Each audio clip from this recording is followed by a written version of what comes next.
Hey, everybody. Thank you for coming in today. Before we start, Rick, did we want to do video? Or we're going to change it to No, audio it's anyway? fine. I'll give you the video. Okay, sweet. Perfect. Yeah. But yeah, thank you for this time. Rick, just wanted to say, really appreciate this. But that being said, yeah, I'm going to start. So, hello, everyone. Thank you for coming on to watch this video. And for those that, really support the channel again, I want to say thank you. I've came a long way in a really, well, it feels like it's been a short time, but just a year and a half. So yeah, just want to thank you all for your support. But in this video today is going to be really cool for everyone because we have on Rick. Rick, thank you again for having me, or I guess Rick, willing to take your time out of the day to talk with me. Yeah. And for those of you that are kind of new to this channel, Rick and I kind of go back a little bit to, I guess, last year where, we had some disagreements, but we finally, we talked it out like, good people should. And, here we are today, having the second video. Yeah. And Rick and I do have like different views on things, but I think that's the good part about, bringing people together and like settling, our different views, even if we might not, agree on them. Yeah. So, Rick, just wanted to ask you, how are you doing? How's life? Good. Been? Yeah, I'm good. So people that haven't heard you before or haven't, I think I want to let this air on your channel first. My name is Rick. I'm a Comanche Nation Tribal member. I have a master's in Indigenous Peoples Law from the University of Oklahoma, and I'm the host of Decolonized Buffalo. I'm good. We're recording on Memorial Day, and I'm just chilling, doing like errands here and there around the house, and yeah. I'm actually eating noodles. So I don't know if people can hear, but yeah, I'm eating. So I'll turn my mic off so people don't have to endure the chewing noises. But yeah, the sounds of your noodle eating. Yeah, it's all good. Rick, you make some really good content. I've watched your videos. Really like the ones about like China and Asia. Mm-hmm. That being said, your Instagram posts are they make me laugh. They're funny. You're a very interesting person, man. Like one of your recent posts was like of a duck, like I think taking a hit and saying, I made that meme. Yeah. That's pretty cool. That's funny. Very, very innovative. Yeah. So going through your posts and everything, and just like your thoughts on like the world today, I'm just kind of curious. Like, do you see like us like progressing as a country, with everything going on right now with the government and just looking at society as a whole? Just kind of curious. Us? Do you mean like Native people, or just Americans as I guess general? Americans in general. Yeah. It's weird because I talk about this within the podcast about Marxism and trying to move forward. This country, but this country is filled with propaganda and disinformation and this cultural, I think cultural capitalism, capitalist cultural, life. And I think we are moving forward within like people want change. I just think that people are not directed towards understanding that change. And that change, I think, how can we go about that change? You know what I'm saying? Like, sure. It's like people are frustrated. People are they're overworked. They're sick because the healthcare sucks. Their lack of education, lack of opportunities. I mean, now we have COVID. People are dying, and people are the system fails. So I think we just have. I'm trying to guide people towards understanding on the podcast, like there is solutions for liberating ourselves, right? And it comes about. I know this is one of your questions. I talk about Native issues, but at the same time, I'll talk about Marxism, right? And how that could be a solution to liberating ourselves. Yeah. When you say like liberating ourselves, do you mean just as in terms of just freeing ourselves from this sort of system of capitalist views and just breaking away to. I think it's when I talk about liberation or decolonization, there's a lot of like people using these terms like land back and decolonization, and they use it. I think they don't know what it means, right? And one of the reasons why I started the podcast was because I was trying to ask natives, and just regular people, what does decolonization look like to you? Sure. And for like 20 years, and I got a lot of different answers. Some of the answers were like, "Oh, you're thinking too far ahead," and that's impossible, or and I was like, I don't want my kids growing up in this system where it's just really fucked up. Colonization, capitalism, hyper individualism, materialism. And I think there has to be a different way. Just not changing it is just being complicit to the system itself, right? Mm. So yeah, I don't know if that answered your question or yeah. It did. Thank you. Okay. Do you think that like if we aren't able to liberate ourselves like further, like looking ahead, like maybe 30 years down, do you see like the country in a much more like not terrible, but just I think it's gonna be 100%. Yeah. So this is a question. I went to a barbecue with some comrades, some other communists here in San Diego, and somebody brought up a question like, let's put a bet at when the revolution is going to happen, when the crumbling of Western civilization. I was like 2030. Yeah. I don't think the system will last till 2030. You said what year did you say? 2060, whatever. What did you say? I said in 30 years. So that's a long time. 2020. Yeah, I think that's a long time. I think the way it's going now and the way how the U.S. becoming more aggressive, it's just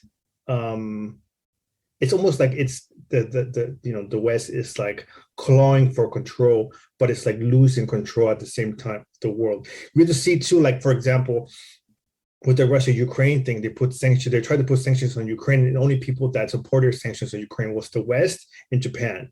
Though everybody else was like, like they just minded their own business, Yeah, I saw the picture. I don't know if you posted or someone else, where like it was all the people that support. It was like a map of all the countries that supported Ukraine. It was only like Western European countries, Japan, I think South Korea, understandably, and Australia, and obviously the US. So they're losing the control, I think, of the world, and I think this is a glimmer of hope, right? The U.S. has been a bully for a long time since it existed, 1776, even before that with the British, bullying, Native people, bullying, colonizing is a better word, colonizing Native people, Black people, and anybody else in the Philippines. There's a whole history of who the U.S., in my point of view, whenever the U.S. did regime changes, that's a form of colonization, right? Sure. Yeah. So I think, it has a history of it. And I think the only way to stop it is to abolish the state, abolish the settler state, abolish capitalism is the tool of the settler state.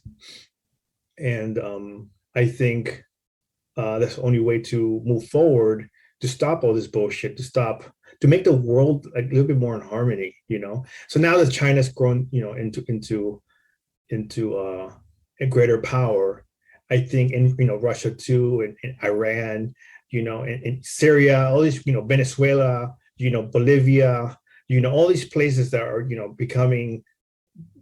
having more roles internationally. They, how do I say this? Like the U.S. loses control and it gets more aggressive. Capitalism gets more aggressive as in the later stages, if you read Marxism. Yeah. So, we have to know that in 30 years from now, I think it's going to be a fascist state if it's still around, the U.S., is my opinion, Yeah. I think it's a fascist state now, but yeah. In what ways would you say it's a fascist state now in terms of the government and its people? Well, look, it assassinates leaders from around the world, Sure. coups, domestically, it participated in assassination, like, Martin Luther King, Malcolm X, it goes around the world. Just if it's not the capitalist state, it's not capitalist, system. It's not even. It's so weird because I was thinking about this week too. I don't even think it's not just capitalism, because China's playing that game, right? It's playing that within the markets internationally, but in Russia too. Russia's not communist, but look at how it's treating Russia. The role with the U.S., it has to be dominant, right? It has to be dominant, and if it's not, then then it becomes aggressive towards you. It becomes imperialist towards you. Why is it picking on Russia when Russia is not communist? It's obviously capitalist, right? So you have to understand. At the same time, there's a two-party system, and it's first past the post, and it's not proportional, representation. So there's like if there's like if one person gets into power, let's say Republicans or whatever, and then it does all this law changing within his term, his or her terms, and it totally ignores the other half of the population, and it's just the system. It's a constant system, of like the two-party system. To me, it's all just a fucked up system of control, money, culture, and it's, I don't know. I don't want to rant too much, but yeah. Oh, it's okay. I was trying to the more you were saying, I was like thinking of little questions that I could, not combat, but just ask, in response. And one was, I think, and I don't want to move so far into communism just yet, but, I want to ask you, I'm very, and this is in regards to China, I'm sympathetic to what the Chinese had to endure because of colonization, the British imperialism, pretty much, so what was it? 6 European countries and Japan like dogpiled on China during the Opium Wars, right? Now it wasn't like straight up like the colonization that indigenous people of the Americas, or even so Africans had to deal with, Black Africans, but it was imperialism in a way. Now, when you look at Hong Kong and how I don't want to say the British, but I mean, well, the British should assistant in building Hong Kong. And during those times, you had like a lot of Chinese that would swim over from China and just to get to Hong Kong or Macau. Some would drown. So if, the country China, it was going through this system of modernizing to being more communistic, if that's a word, then why would you say that people were leaving the country during the Cultural Revolution to go to Hong Kong or Macau? The Cultural Revolution is a topic I do want to cover with Carl. Me and Carl have talked about it, right? I from what I understand, the Chinese government acknowledged some stuff, and there were some. I think it's I forgot what they're called. The four. Oh man, I was just reading about this week, doing some research, but so I think that's one of the things that the West likes to point out, like why like why do communists flee their countries to go to the West, and I think that's like, I would say that's really bad analysis, because I mean, I know people that lived in communist countries. Sure. I had someone on this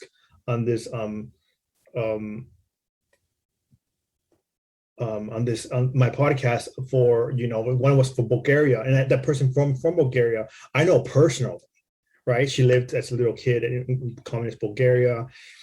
And then, she came to the US, but, she comes here and she's just like, this place fucking sucks. The US, and, I know other people that live in communist states, and they say, man, the US is just like, it's just really fucked.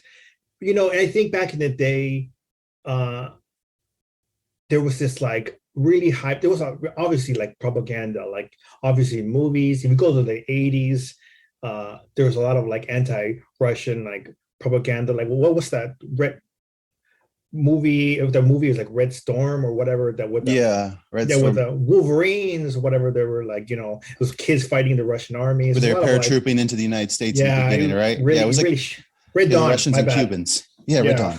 Yeah. So it obviously always, it's also like Rambo 3, where it's like helping like Taliban or whatever, eventually it shows you that, they supported like Osama in that movie, Yeah. So I think we have to be careful, because we lived, with it, we live in a society that has been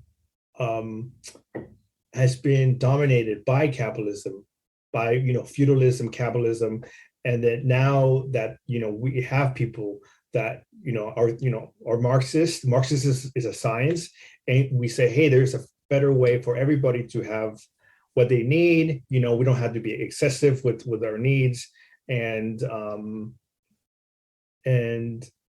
people, they want to go live in capitalism, and I think just like, Fidel Castro let people out, they wanted to leave, or let them leave, right? Yeah. Whatever. But I think pointing out, because I have family that were from Hong Kong, and I don't think it was the best place. It was colonized, even sure. then. Yeah. It was colonized by the British. I remember, I think it was 97 when there was the process of giving it back. It's not back all the way. It's like 50 years of slow, I forgot the process, but there's like there's a time period where it has to eventually go back, become mainland, part of the mainland. And my family was celebrating, my Chinese family, and I remember going to a big dinner, and they saw themselves. They were like, this is kick out the British. It's the same thing, when the protests started happening a couple of years ago. And I asked my stepdad, I was like, what do you think about the protests? And he was like, it's just the British and the Americans trying to come back, recolonize us, and we don't want them there, So, there's always different sides of the story, right? Sure. So I think you're saying that there's people swimming, to leave China is kind of like, I can't even imagine like saying, hey, we have a free state here. Let me go swim to a colonized, territory to live a better life for money and whatever. Some of these people could have been, rich people. I mean, rich people never want to let go of their riches or their power. The same thing with people in power. They never want to let go of power. So you don't know who these people are, the stories of these people. It's always, you will hear the same thing with Cubans. Like, oh, my grandpa had like plantation, he had like laborers. Laborers were like slaves, right? They don't say the whole story. So Fidel Castro took their land, but he gave it to like the poor people. So it's like, who do I sympathize for? The people that Castro took the land, or the people that got land, through the communist system? Obviously the poor people, So sure. I feel no remorse for people that lose their land or their status from when the revolution comes. Same thing when people, they tell me like, hey, their great grandfather, whatever, great grandfather lost, the Pancho Villa took their land and gave it to the poor people, and they're mad about it. I hate the revolution. There's some Mexicans that do that. I'm like, well, I don't give a fuck. Like, why should I sympathize with you? Like, why should I sympathize with you? Yeah, I think it's always like kind of funny how like you see those images of like the Mexican Empire, and like it shows like we're all the way to past California up to Oregon or like Oklahoma. That was all ours. And I was like, well, I mean, it was under the colonial authority of like, the rich elite criollos who were the ones in charge. Like, I wanted let's move into that part a little bit later. I wanted to cover one little point in the first area here, and it was just like, the future for Indigenous people, and I'm Mhm. talking about those in tribes in the U.S. and Canada. Are you pretty? How would I say? Are you pretty positive about the future, or do you think that I think I'm optimistic. There's more Yeah. people. Well, I guess I think we talked about it earlier. I don't know if it was we were recording, but there's more people saying land back and decolonization. I just wish people read more, Mhm. what it looks like. I think, there's one thing I say constantly in the podcast is if we don't know what it looks like, how can we get there? Right. And to understand decolonization, we have to understand Indigenous sovereignty, right? Sure. And it's the struggles within each state, like the Canadian state, the Indigenous people there in the U.S. and Mexico, and in Central America and South America. I kind of tend to focus just like on Mexico, U.S. and Canada, but I think we have to know what it looks like, what our politics looks like, what it will look like after we, obviously get rid of the U.S. government, and get rid of like the Western culture, right? Which is capitalism, individualism, materialism, consumerism, So it's just work to do. There's a lot of work to do, and this is each of those topics are conversations, of themselves, which is longer than this episode. But I am optimistic with the future. If I wasn't, I wouldn't have done the podcast. I would just stop. I'd be like, "Fuck, we're fucked." It's over. Yes, it's done. Why am I making videos? Okay, cool. I'm glad they are optimistic, and I am too. I think despite my harsh critiques of the society moving forward, and I just mean what the younger generations have put into how society is today.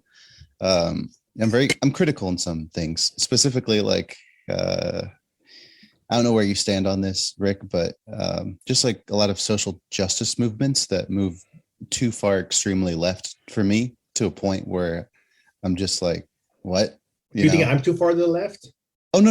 I'm talking about people in general. Are you asking me if I think you are? Yeah. Oh, by your post? No, I see you calling out people far on the far left. And your Instagram post. I think we have to distinguish what is actually like considered left, because Sure. just because people post social or woke stuff, it doesn't mean they're leftist. And a lot of communists are talking about that too. There's a lot of these people that claim to be social justice, but I think their politics are skewed because they just are uneducated when it comes to what liberation is, like I said before, and even reading basic, theories, and understanding, talking to other people. And I think people get their politics from the internet, and it's really bad place. Speaking from a person that has a podcast, but but you shouldn't get your politics from the internet. Sure. I think it's really hard. I mean, other than that, I could recommend. I have some highlights, like academic articles, and there's like audiobooks that are like for like Marxist, because now you can read Marxist stuff, or you can buy the books, or you can like listen to the audiobooks, so people can listen to. But I think what's also important, people, they get together and then they organize, like to go join a political organization, and they have study groups, and in the study groups you can have conversations with other people. And if you think something's stupid, your organization will tell you, hey man, you're acting out of place, or you're saying shit that's offensive as fuck, right? Or you're saying things that is wrong. That's why I think it's really important for people to get together and sure. and organize and have these conversations. But yeah, thanks for answering, talking about that. And I didn't know you're in San Diego. For the longest time I thought you were in LA. So oh no, I think San Diego's a little bit nicer. Yeah. In LA. I see, is that a Ninja Turtle arcade? Yeah, my kids. Yeah. Okay, that's pretty cool. So you don't play, just Oh, your my kids. kids know, yeah. Yeah, nice. Yeah, going back, yeah, to your Instagram post. I mean, I know that you're communist, and you're right. I think people need to differentiate like what is like leftism, like, and where, you know, difference between like someone that's like a social justice warrior and someone that is like a true leftist. Um, so yeah, moving forward, you know, your channel, would you say you've been as active on the channel as you were like a year ago? Because I know you said you had a lot of stuff going on. I think I slowed down, Yeah. at this point, I just record as it comes. Sometimes I don't have anything for months, or sometimes I was working on a project and I turned it in a month ago. It's a group project. I don't want to talk about it too much. When it comes out, I'll let people know. But I've been focused on that project for like I would say 4 months now, and 4 or 5 months, and yeah, now I'm back, and I did like a whole stream of interviews like a week ago or 2 weeks ago. It was just like day after day after day, and like I said, I think after that stream, I I go through phases. Like I like posting on the Instagram these memes whenever I find them, or whenever I make them, whatever. And I post on Twitter whenever I can, But I try not to get burned out. So sometimes I don't even look at the stuff on social medias. I see people arguing on the comments. I'm just like, I'm out. You have Fair to like enough. maintain a balance. People, hitting me up to answer every one of their questions. I'll either give them an episode, or I'll say, hey, I'll get back to you, but I don't like, like, I don't know, like we have to have a balance, it's just not my job, you know. Yeah. I don't even see myself as an influencer. We just put stuff out there, have conversations. I think, I was having these conversations with people for years before the podcast. And I was like, I'm just gonna record them and then put them out there and see, how people respond, and then that's it. So yeah. Yeah. Yeah. Thanks for answering that. You said something about in your Instagram, I think, post about reading or an article that you're working on, a book, or is that part of your project they don't want me to talk about? Yeah, it's a project. We're working on a Okay, book with other cool. people. Yeah. Okay, Yeah. nice. So yeah, I'm glad that you're back on and you're like making videos again. You're able to, work with people, and again, like the people that you bring on are really impressive. And I want to talk about, and this one might be a little bit more touchy, is just like the haters. Again, like not name droppers, but just like, people that have really caused you some irritation, as you could say.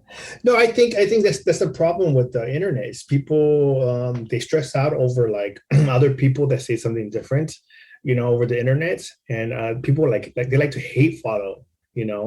I think you get it too. I see people on your shit, hate following you, and it's just like the weirdest thing to me. Like I there's like legitimate things that people say online that we should be concerned about, like when there's like sexism, racism, homophobia, transphobia, blah blah blah, all these other things, that's really fucked up. And when somebody says it, like, yo, that dude's fucked up. But when somebody just disagrees with you a little bit, I'm just like, why make a fuss? Why not have a conversation, right? And I see people arguing online. I'm just like, I just stay out of it. I'm just, I think, what I was going to bring up, somebody contacted me. People, for some reason, this is a thing now. It's they make burner accounts and they like to contact my social medias. And then they would say, you're a coward, you don't like blah, blah, blah. I think the last one was somebody wanted me to come on your podcast and live stream it, while them and their homies get to like you saw it. Yeah, it's funny because this person was like, oh, I want to be able to debate you on Indigenous podcast, and this is the same time as you were messaging me, and I asked you like, do you know this person? And you're like, no. It's just like, how odd. Like, Yeah, this no one person, asked me to have a live with you. yeah. And this person is like demanding things that hasn't even cleared through with you. And I was just like the weirdest conversation. And I was, but I think, I see these things and it's just like, why? It's weird because like people act more, I think they act more aggressive online than they would in person. Because nobody in person would be like, hey, you're a fucking gatekeeper, blah, blah, blah, blah, in my face. Because you don't want to get hurt, like I want to do to other people because you don't know how they're going to react, so I think they act more aggressive online than they would in person. And I think it's weird to me. Like, will you talk to someone like that in person? I don't think so. If somebody's that aggressive, all the time, some people are aggressive with other people all the time. I'm just like, how do you not get checked by people, by family, by friends, and that's, to me, that's weird. This whole hater thing, at being aggressive, stalkery, just talk it out, man. Yeah. Stop being like, stop, stop letting things stress you out, Have you had anyone like attack you based on your political beliefs or That's all the ideologies? time. I get like right-wing trolls all the time, and I just block them. People that hate communism, and I'm like, whatever. Or they hate China, or they hate, or they hate native sovereignty, and I'm just like, like I'm not even, I don't even care, Yeah. So I'll say, sorry, you're going to say something. no, go ahead. I was going to say, like, my views on capitalism and like communism and everything, like I don't have a specific ideology that I cling to. But I will say this about communism. I mean, a lot of, the US media, I think on the left and the right, like very much make communism to be like demonic in some ways. Yeah. But I think it has, like, I mean, if you look at Cuba, I mean, I know like there were some issues there, but isn't their literacy rate like at 99% or something? Yeah. And if you look at, Yeah. sorry, Go ahead. Sorry. Go ahead. I was gonna say, if you look at China, like they're the second superpower in the world behind the US. So obviously, like they are doing something right. Now that doesn't go without saying, again, like the problems there, but something is happening to where our leaders are afraid that they're going to get ahead of us in the long run. I think that's the thing we should, that gets highlighted in the West and the US, is that we always see, they always highlight what's bad, what these other countries is doing that's bad, and never their accomplishments, right? And when you start highlighting their accomplishments and start seeing that some of the bad is made up, and you start seeing that there's a reason for that, because people have power. People, in a collective have power, and they're using Marxism, to further their goal to become powers, global powers.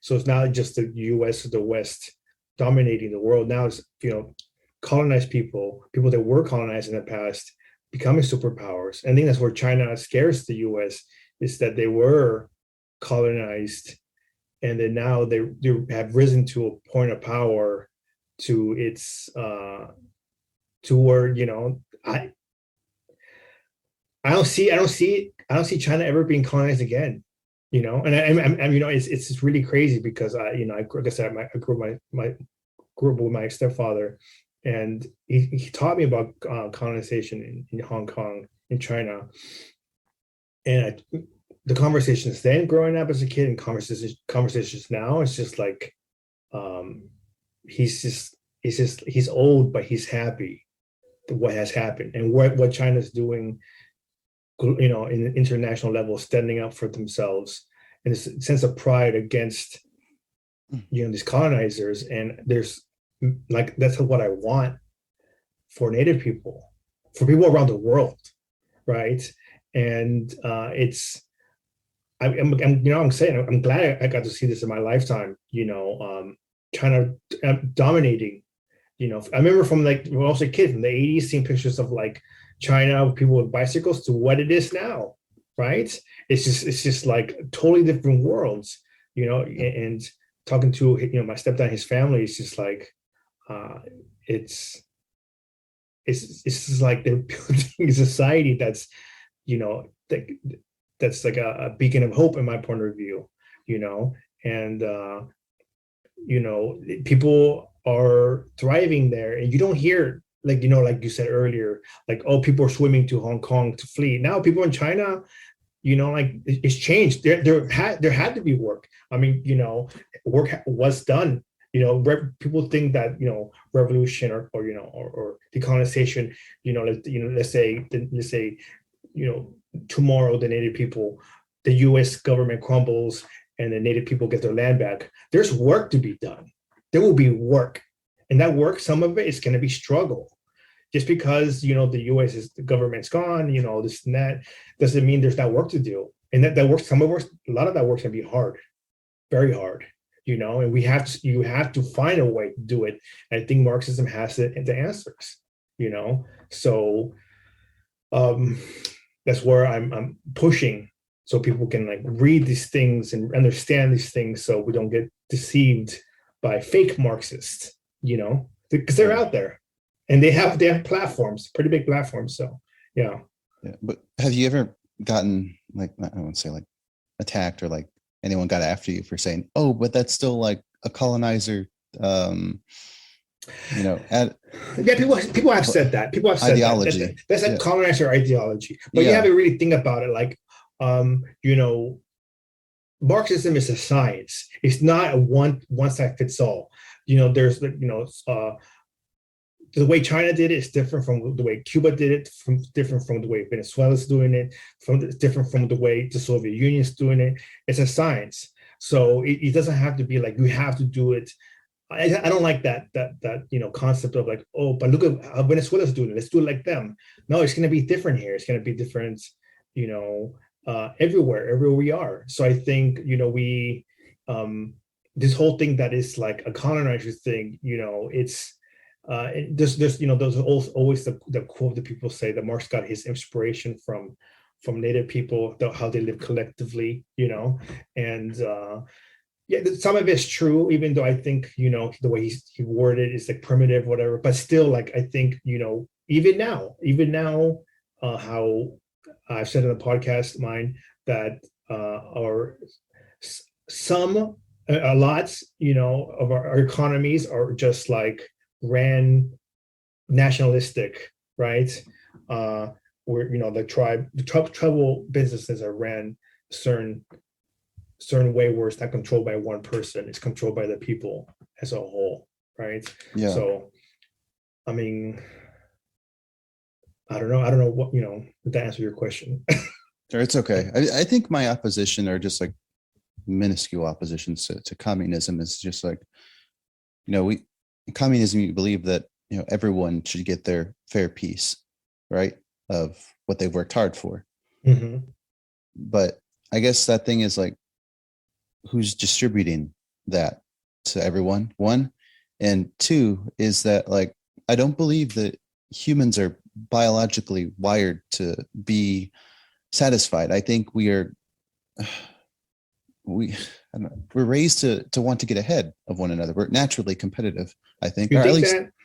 I think that I'm a naturally competitive person. Like I like to get ahead of people. I mean, at the same time, I would like to say that like I believe in like programs for others to get ahead too. Like I support Guatemala in the Civil War. I supported the Indigenous people in the video that I made. I do believe that they should receive the same equal rights and like benefits to land that the American Fruit Company has as well. I don't even think the American Fruit Company should be there. They should have been removed, as well as the elite, pretty much like conquistador Spaniards who were there that have a majority of the land. They didn't even do anything with that land. They just keep it there, and it still stays there.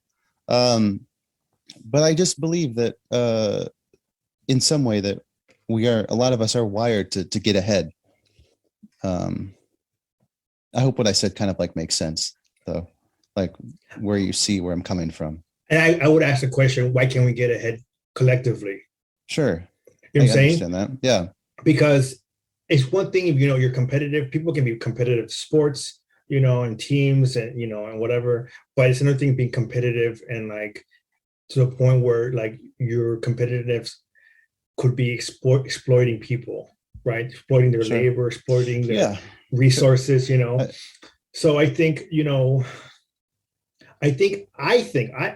believe we are a collective um we're collective beings, right? We can't get ahead individualistically, right? It's impossible, right? And but I think that the capitalist state, uses collective collectivisms whenever it's in its convenience, like to fight wars with other people, Sure.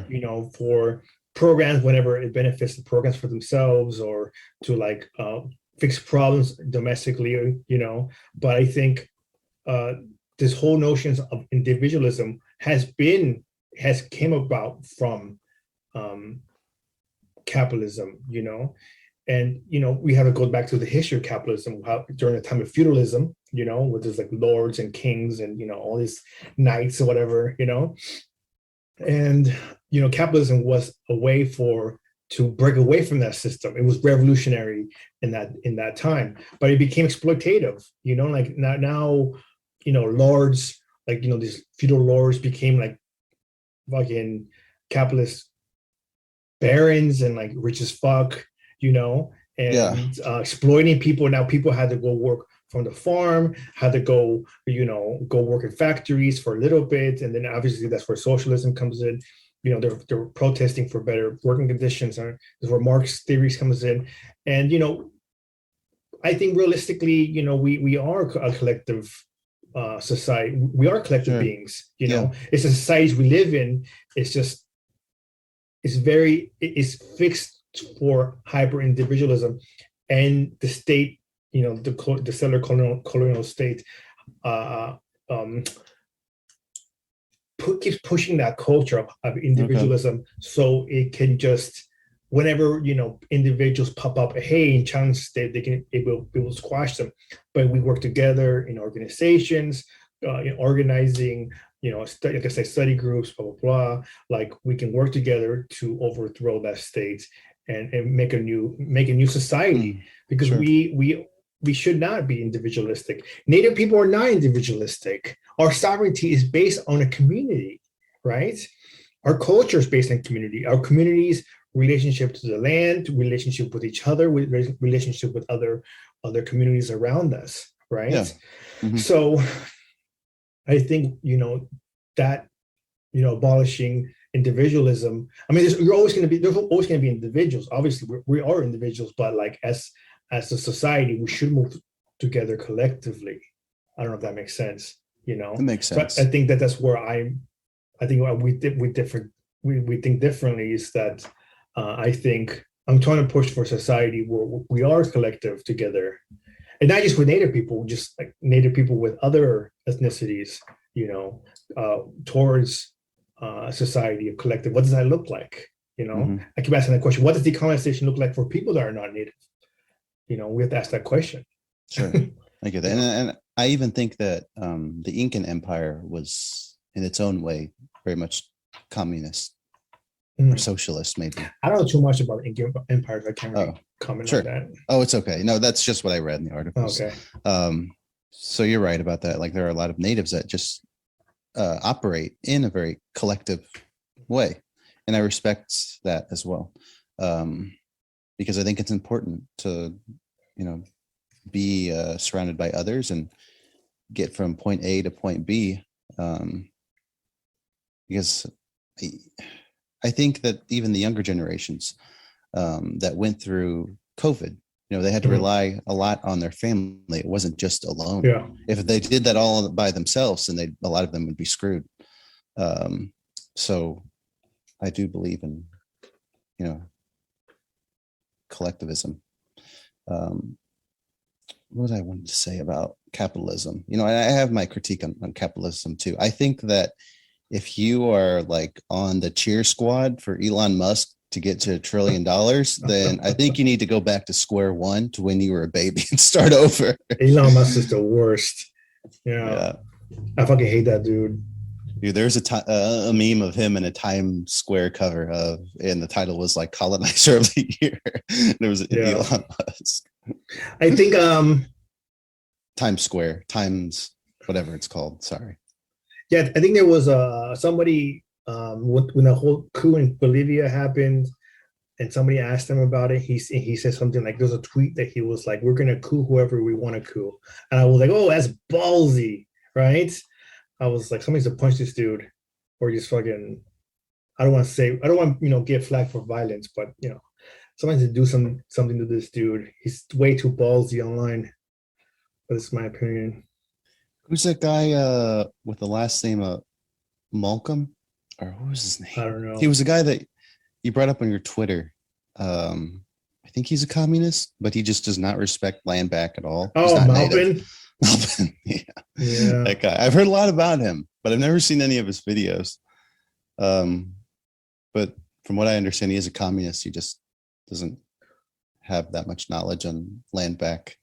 I think that's the thing where I talked earlier about being fooled by people that claim to be Marxist, but they don't understand Marxism. I think if you are Marxist and don't understand decolonization, land back, whatever you want to call it, and you promote settler nationalisms, then how can you be a Marxist? I mean, you can be a quotey, you can be like, oh, this person said this, and this person said that, but if you really don't understand, you're gonna look like an idiot, right?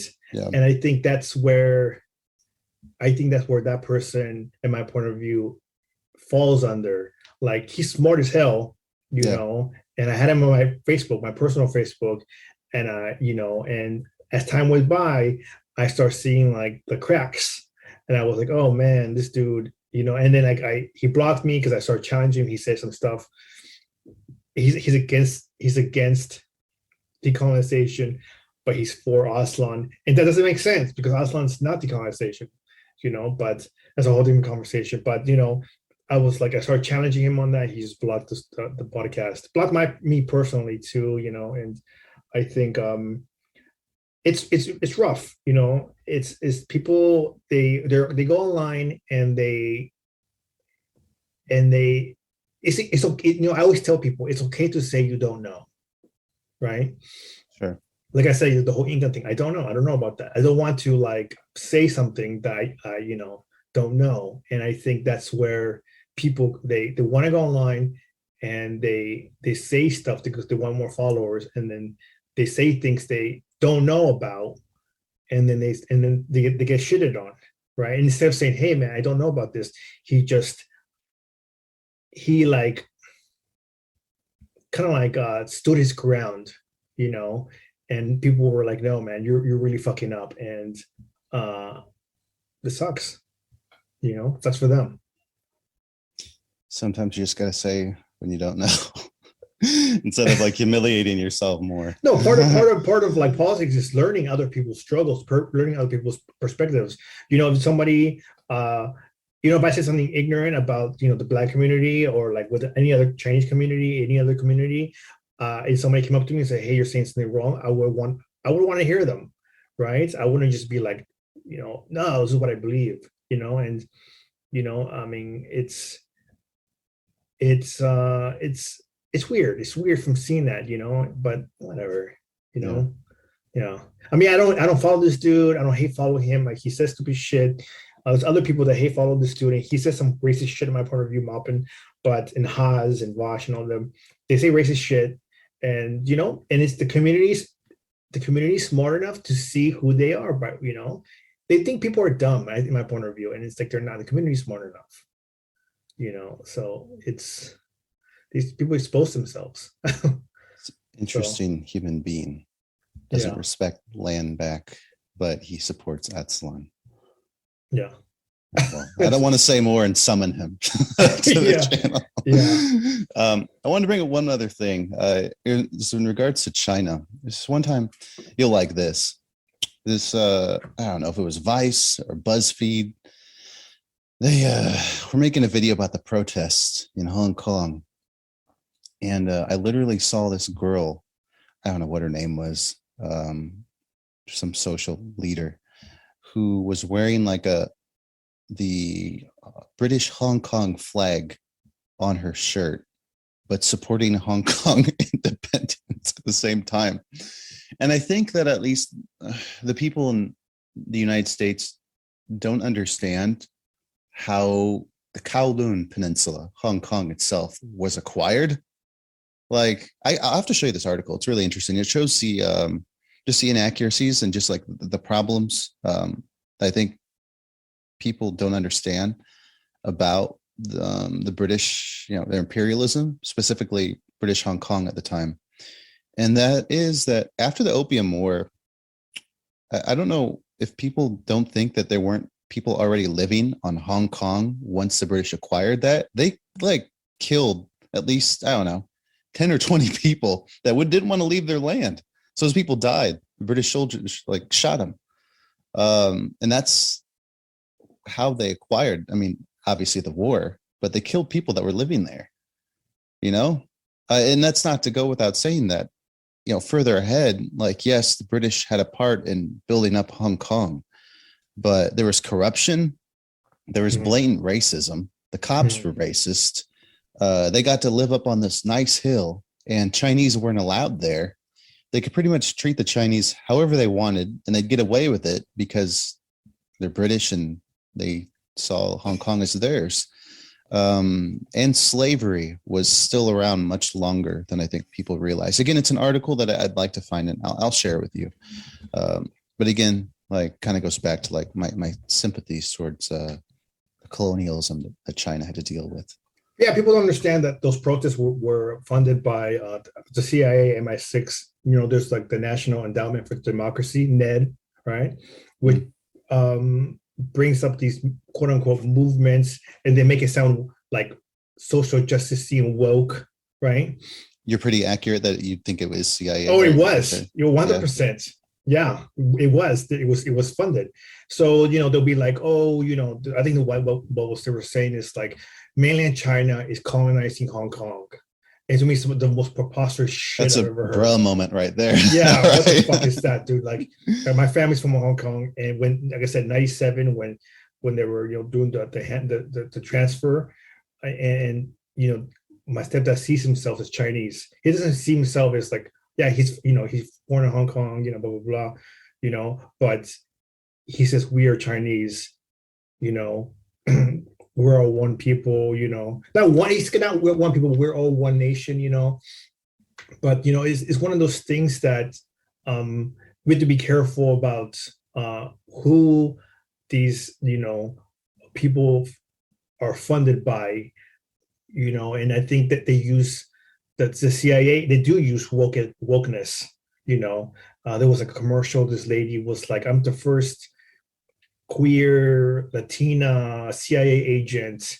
And there's a commercial like that for the CIA. I was like, they're using wokeisms. They're using wokeisms to promote themselves, to promote their work, and they use it's like, excuse me, fake liberation politics, or fake, it's liberalism. It's liberalism, and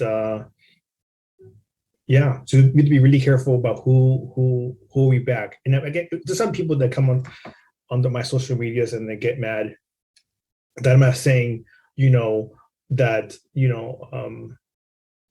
when I did that Tibet episode, it was just hell. People were on my podcast, but people don't know that the CIA worked with the Dalai Lama, right? And the whole history of the China and Tibet, and how they tried to break up, the CIA tries to break up China, with this talking points. And we have to be careful too about National Endowment for Democracy. I know there's one thing that we say in the West a lot is the West says like democracy is the best government, but making all countries there's two aspects of this, in my point of view. Making all countries into Western democracies is a form of colonization itself. People should have their own forms of government, right, around the world. It's the same thing with some native governments here in the U.S. Not all of them are democracies. Some are lifetime roles, right? So, two, we have to understand that they use this democracy to fund their candidates, fund pro-U.S. people, so they can be able to take the resources of these lands. So they use, democracy as a tool for exploitation, right? I'm not saying that democracy is bad. I'm saying it's a form, it's a tool that the U.S. now uses as like a ways of control, right? Yeah. Mm-hmm. So they're saying like, oh, the Chinese government is bad, or the North Korean government is bad because it's like this. It's just like, fuck off. Like they can have whatever they want. They can have whatever society they want, whatever economic, same with Cuba, or they were like, oh, Hugo Chavez is a dictator, but he's passed. But we understand the movement in Venezuela. These people voted for Hugo Chavez, right? Why do you think sorry. Go ahead. I was going to say, why do you think the U.S. hasn't done more to cause more problems in Venezuela? I think they're trying. I think there was that situation where like those fishermen caught those was it CIA agents? They caught some CIA agents in Venezuela. Some fishermen did, and then I'm not sure what's going on. I think they're always scheming. The U.S. is always scheming. It's like those kids, and when you're in high school, they're always like scheming to like gossip and shit and cause trouble. That's what the U.S. government is like. They're always like causing trouble. It's weird because I always see them. I always try to imagine how the U.S. government is behind closed doors and the type of meetings they have to like make decisions, do these stupid ass things. It sounds immature as fuck, right? It's like just like it's like why can't a person be like, hey, can we just leave them alone? But no, it's always like always fucking like just being antagonistic around the world, a constant with everybody. It's not like they just focus on one place. They're focusing. It's becoming more aggressive, as time went by, and it's really shitty. But that's their downfall. So now with the history of the U.S. doing so many things, there's so many people, and the globe can see the U.S. for who it is, and are now like standing up against it. And I think that's where I'm optimistic. The people globally are seeing it. I know they are, how fucked up the U.S. is. So. Yeah, the CIA literally spent like I think a couple $1 million on a cat, and they put cameras on the cat, then released this camera into the Soviet Union. Then the cat got hit by a car, and the cat smashed. This is like poor cat. It was just like just a waste of money. Look this shit up, yeah, it's crazy. Yeah, you got look up that cat. That poor it's cat. The dumbest shit ever, yeah. Right? Yeah, I'm like, who isn't? I have a lot of opposition towards the CIA. I mean, they're pretty much like an extension, another colonial arm. They're responsible for the issues in Guatemala, a lot of uprisings. I could go on, but I do want to get to the next part of this. One last thing. Where do you see will happen in the Ukraine, like Russia thing? Do you think it's going to end really bad, or do you think that Ukraine is? I don't know how it's going to end. I'm not a fortune teller. I know I follow. If you go on Telegram, you go to ASB military news. You can follow non-US war news, and the Russians are dominating 100%. I mean, what it was given, right? But Ukraine is very unique. I think people should understand the history of Ukraine and the history of Ukrainians working with Nazis, the history of the Azov Battalion, the history of Operation Gladio, and right after World War II, how the U.S. kept pockets of Nazis in Western Europe in case the Soviet Union invaded Europe, right? So we have to understand, Operation Paperclip, how the U.S. brought Nazi scientists in the U.S., for their, sciences and stuff. But I think, this is what I said earlier, the US, it doesn't matter if you're not communist, if you're communist or not, imperialism, US is imperialist. So it funded, the Maidan movement in 2014. I think it was 2014 to 20. Actually, it funded that movement beforehand. It's just that the Maidan movement happened in 2014, and same thing with the Free Syrian Army, right? I think if you go to the East is a podcast, they have really good episodes on that. How they funded the opposition movement in Syria for 10 years before it happened, right, against Assad. So they were doing the same thing in Ukraine. They were actually working on Ukraine since after World War II, building this pro-right-wing, right-wing movement. And then, when the Soviet Union fell, and they needed a bad guy, and Russia's always there. And NATO, we have to talk about NATO. What NATO is to be to turn against communism, Soviet Union, but then Soviet Union is gone, so why is NATO still around? So it's now a tool for imperialism, and I think the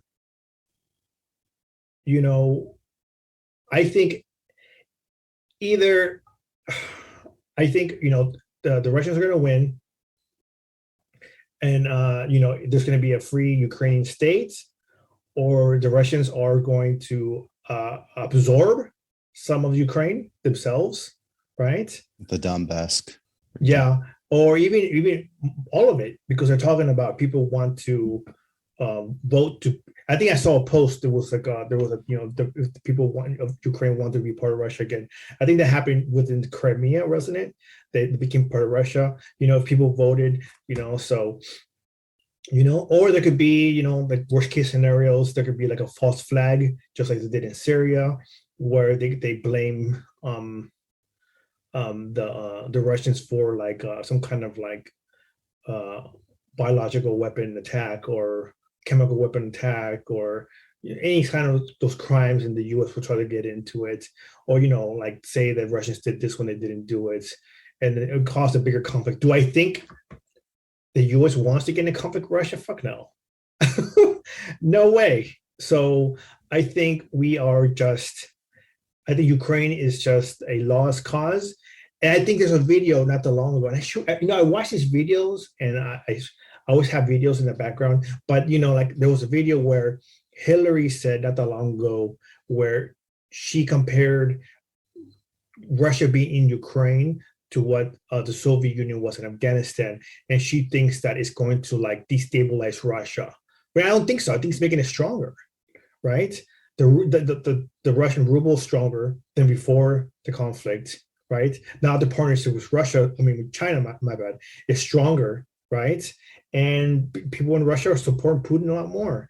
So I think what the U.S. is doing is showing itself, showing its colors. More people are showing their colors. And I think the U.S. is going to have another losing hand. We lost Afghanistan because we're fucking idiots. We shouldn't have been there, right? And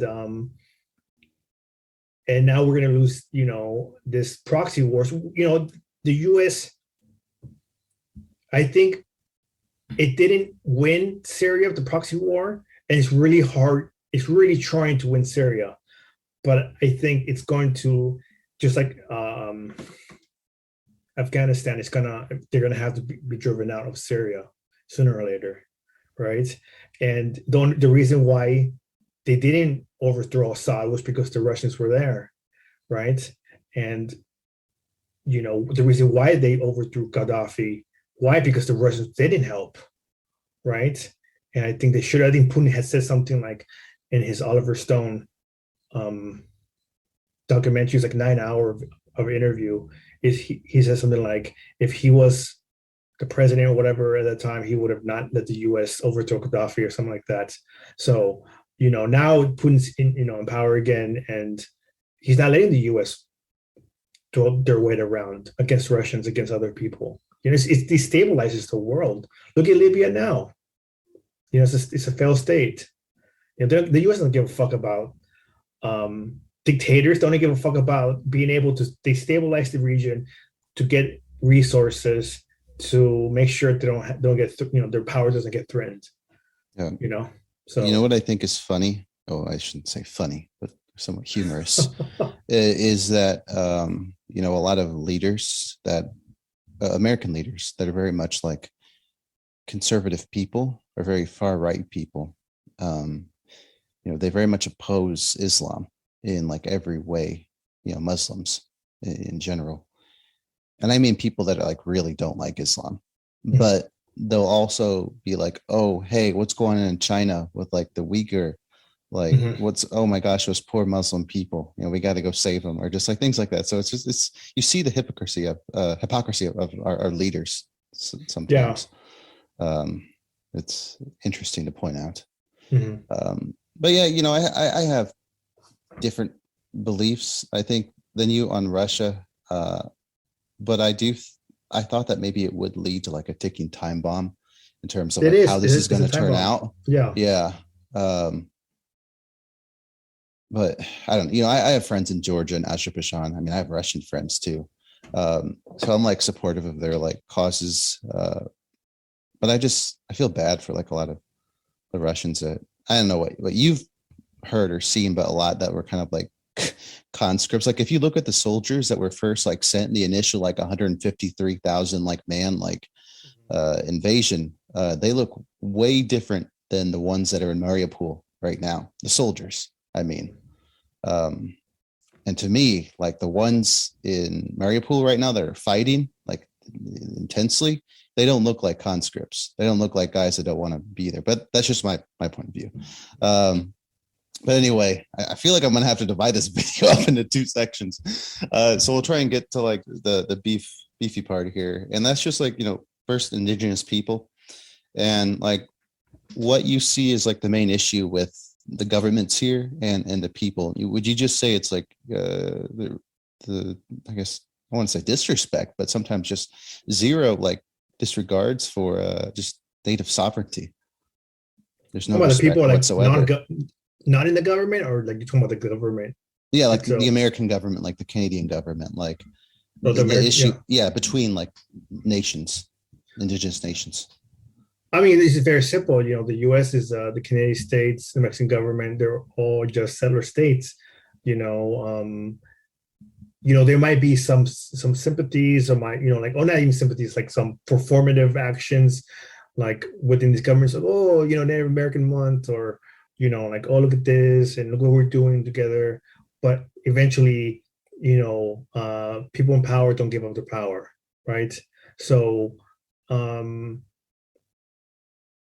I think we have to acknowledge that these governments are not, they're not pro native. So we have to talk about what it looks like after them. We can't always it's not even like, we have to think about this in different aspects, not just like we're going to overthrow the government. The government can just crumble just like the Soviet Union did, right? And what would it look like after the fact? It could be another war. It can be anything that could make the U.S. government cease to exist as we know it.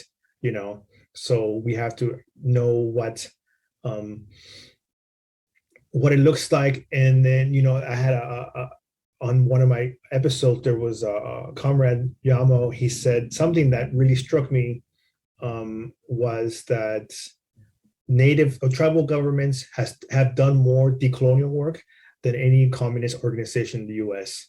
Because we have economies, we have programs, we have governments, core systems. Native people have that's functioning governments that are here, are ready to take over just in case some shit happens.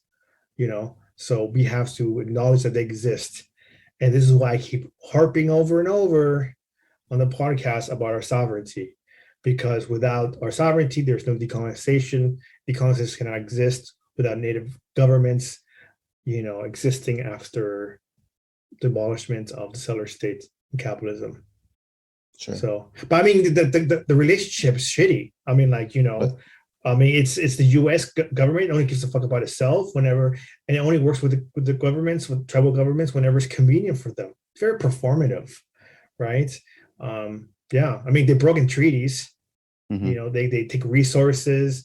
They only promote native governments when it's convenient. There's like Republicans that want to have different labor laws on the reservation. I've seen that, like, some Republicans, they want to be more like libertarian, like, oh, there should be like no minimum wage on the reservation, and really weird stuff. They want to take advantage of our sovereignty, but not only when it's in their convenience, right? So it's just, they want to, it's just odd. Fuck them. Fair enough. But yeah, I guess just I'm curious. You think the best way for, in your thoughts, like the capitalist government and settler state to be removed is through destabilization amongst the American and indigenous people? Are a lot of people that are like communists or really just like the settler state just waiting for some like insane like war to happen to where the government will be weakened that I think it's by organizing. We got to have solidarity with each other, Native people and other. Everybody in the U.S. everybody has a political identity, right? The Black people were brought here with colonization into slavery. That's a whole issue. Native people were colonized. We have the Chicanos that, or I don't know what they want to call themselves, the people, the Mexican settlers that were here. You got Chinese people that were brought here,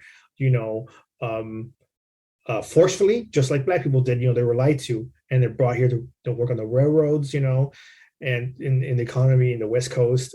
We have people from around the world that are, just refugees, even white people. Like there's like they're the Irish, the proletariat. They're working class people that are just trying to live, and they're getting their labor is being exploited. So how do you mishmash all of these movements, all of these struggles into solidarity with each other?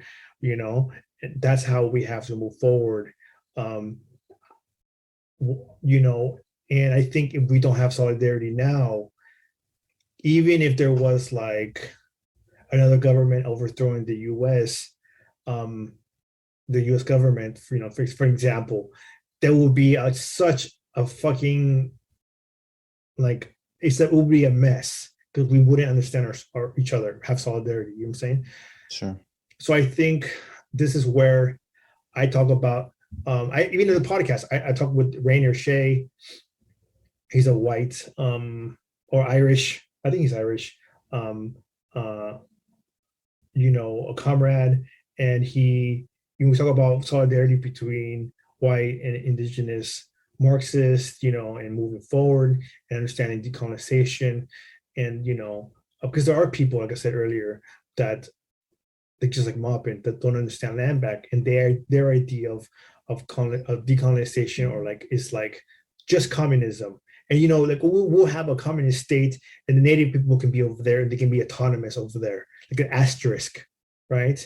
But that's not decolonization, right? That's just more settler colonization, with the fucking indigenous aesthetics. I mean, with communist aesthetics. My bad, communist aesthetics, right? And that's not decolonization. Decolonization is the native people being in the forefront, making decisions with the tribal governments, and working with being in solidarity with other communities together, and and together making decisions, to move forward in society. We are in a really weird situation where we have so many different types of people living on the continent, and we have to make sure everybody's okay.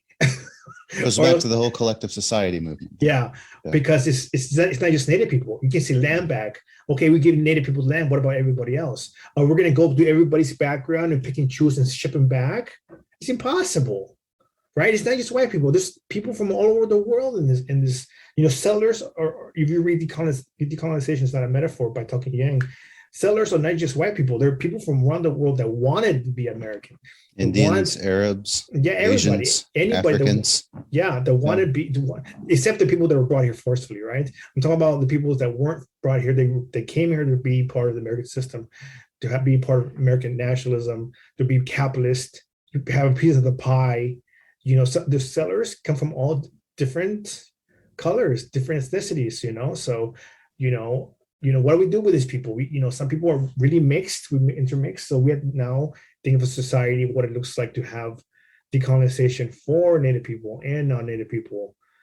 And it's a lot of work. Just talking about it's a lot of work, right? Just talking about it, let alone actually practicing it, putting into practice. You can talk all the shit you want, but if you don't do it, it doesn't mean anything.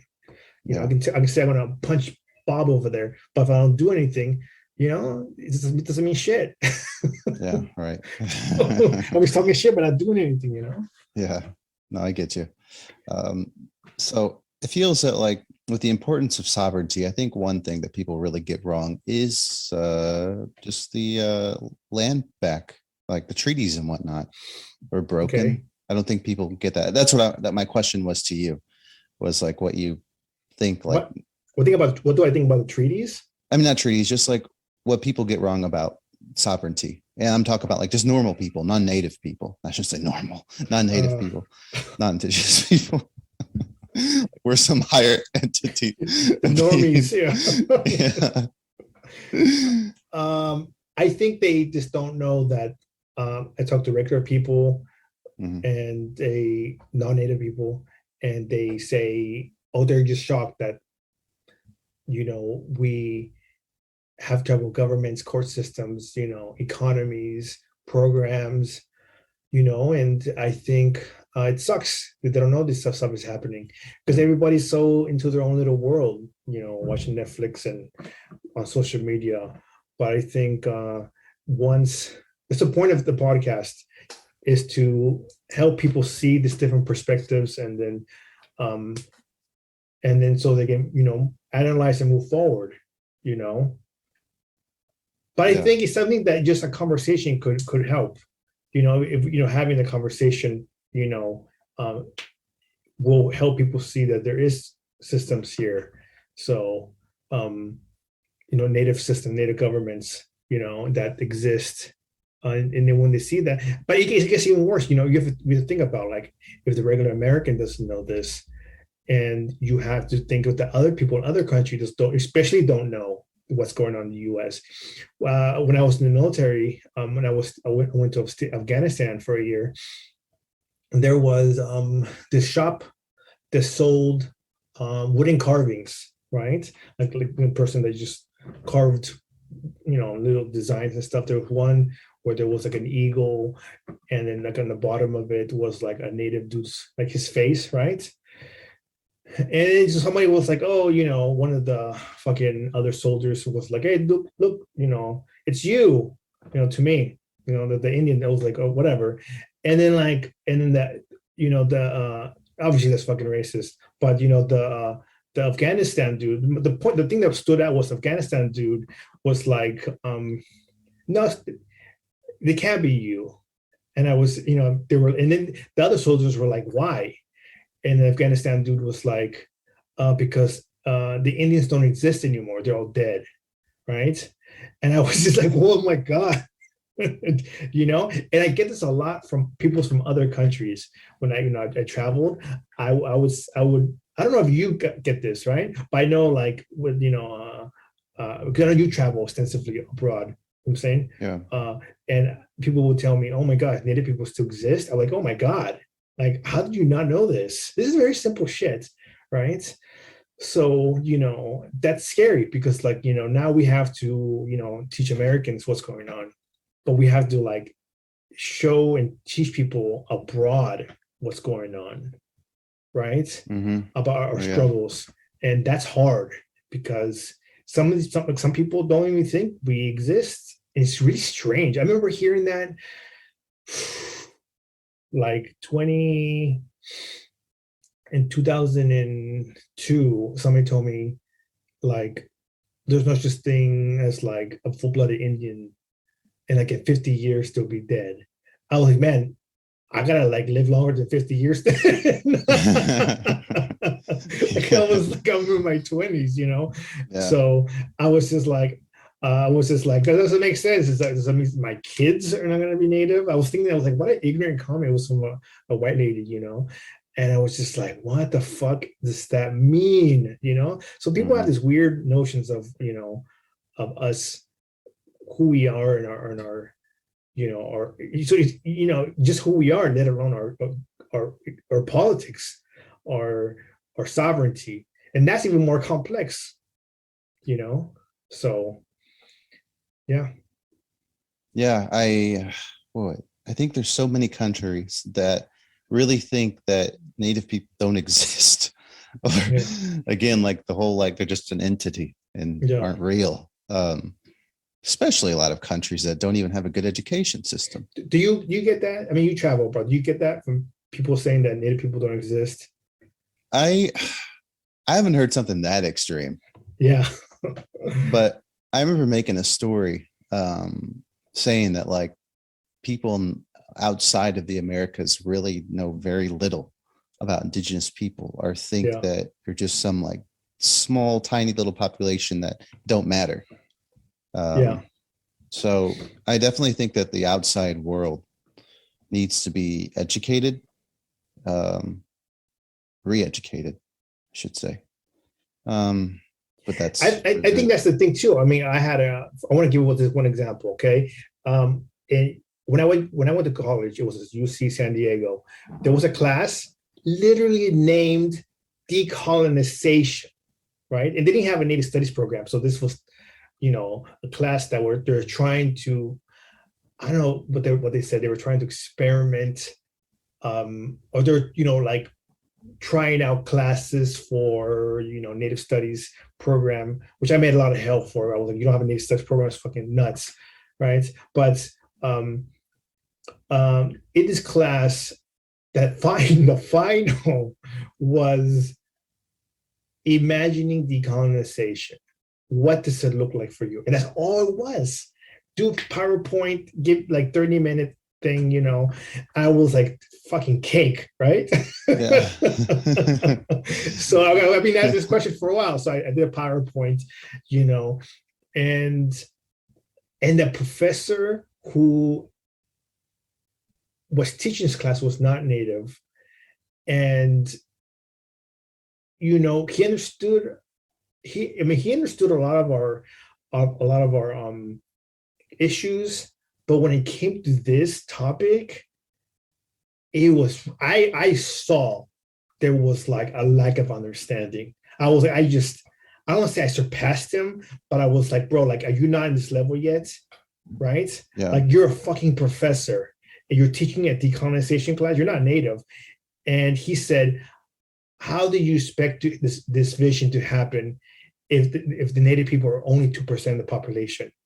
I was just like, fucking excuse me. Well, capitalist elites are like less than 1%, and they're ruling the goddamn country. I'm not saying that Native people are gonna rule, but I'm saying, you know, like, you know, I was like, you know, they live in this world where they see this current society is, you know, like it's stable, but they see Native people getting, you know, decolonizing, getting land back, you know, sovereignty, blah, blah, blah. And they see that it's unstable. It's really strange, right? And actually, you know, when I read Decolonization is not a metaphor, it was in that class, right? And I was like, how can you say that? You know, how can you say that about Native people, about decolonization, you know? And I'll be really honest, everybody in that class, nobody brought solutions. Nobody. I mean, there was not one person that, to me, that brought any decolonization solution at all. There's one guy that was like, he brought his guitar, he played a song, and he was like, I'm mixing feudal. I think it was like he said that like in medieval times the music scene was catered to the fucking elites, and then the peasant music was different. So he made a song that was mixing of the two, and that was like decolonization for him. I was like, I fucking hate this shit. It was like, this fucking song sucks. But I was like, what does that have to do with decolonization in general? Like, feudal lords and fucking peasants, like in medieval times. I was just like, bro, we're talking about native issues. This is a native class. Like, he wasn't native, he was white. But I was just like, what's going on here? Like, are you gonna pass this class? I was like, dude, are you gonna fail? Because like, this is a really shitty presentation.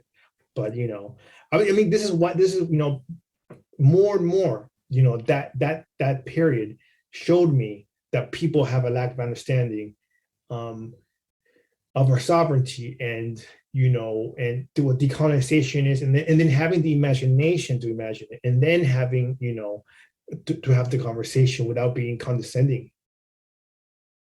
Sure. Right. Yeah, right. Was it a very diverse class?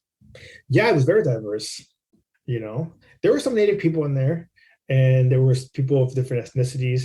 It was small. I think it was maybe like 10 people. We used a small classroom. Yeah. Yeah, but that guitar song was pretty cringe. It was very cringe. I'd like to sit in that class. But yeah, going on to the next part, and that's just like the whole detribalized reconnecting, which kind of brought us together to begin with. That's where our beef started. I think that's where our beef started. Yeah, I think there was like a misunderstanding, but about the reconnecting and detribalized conversation.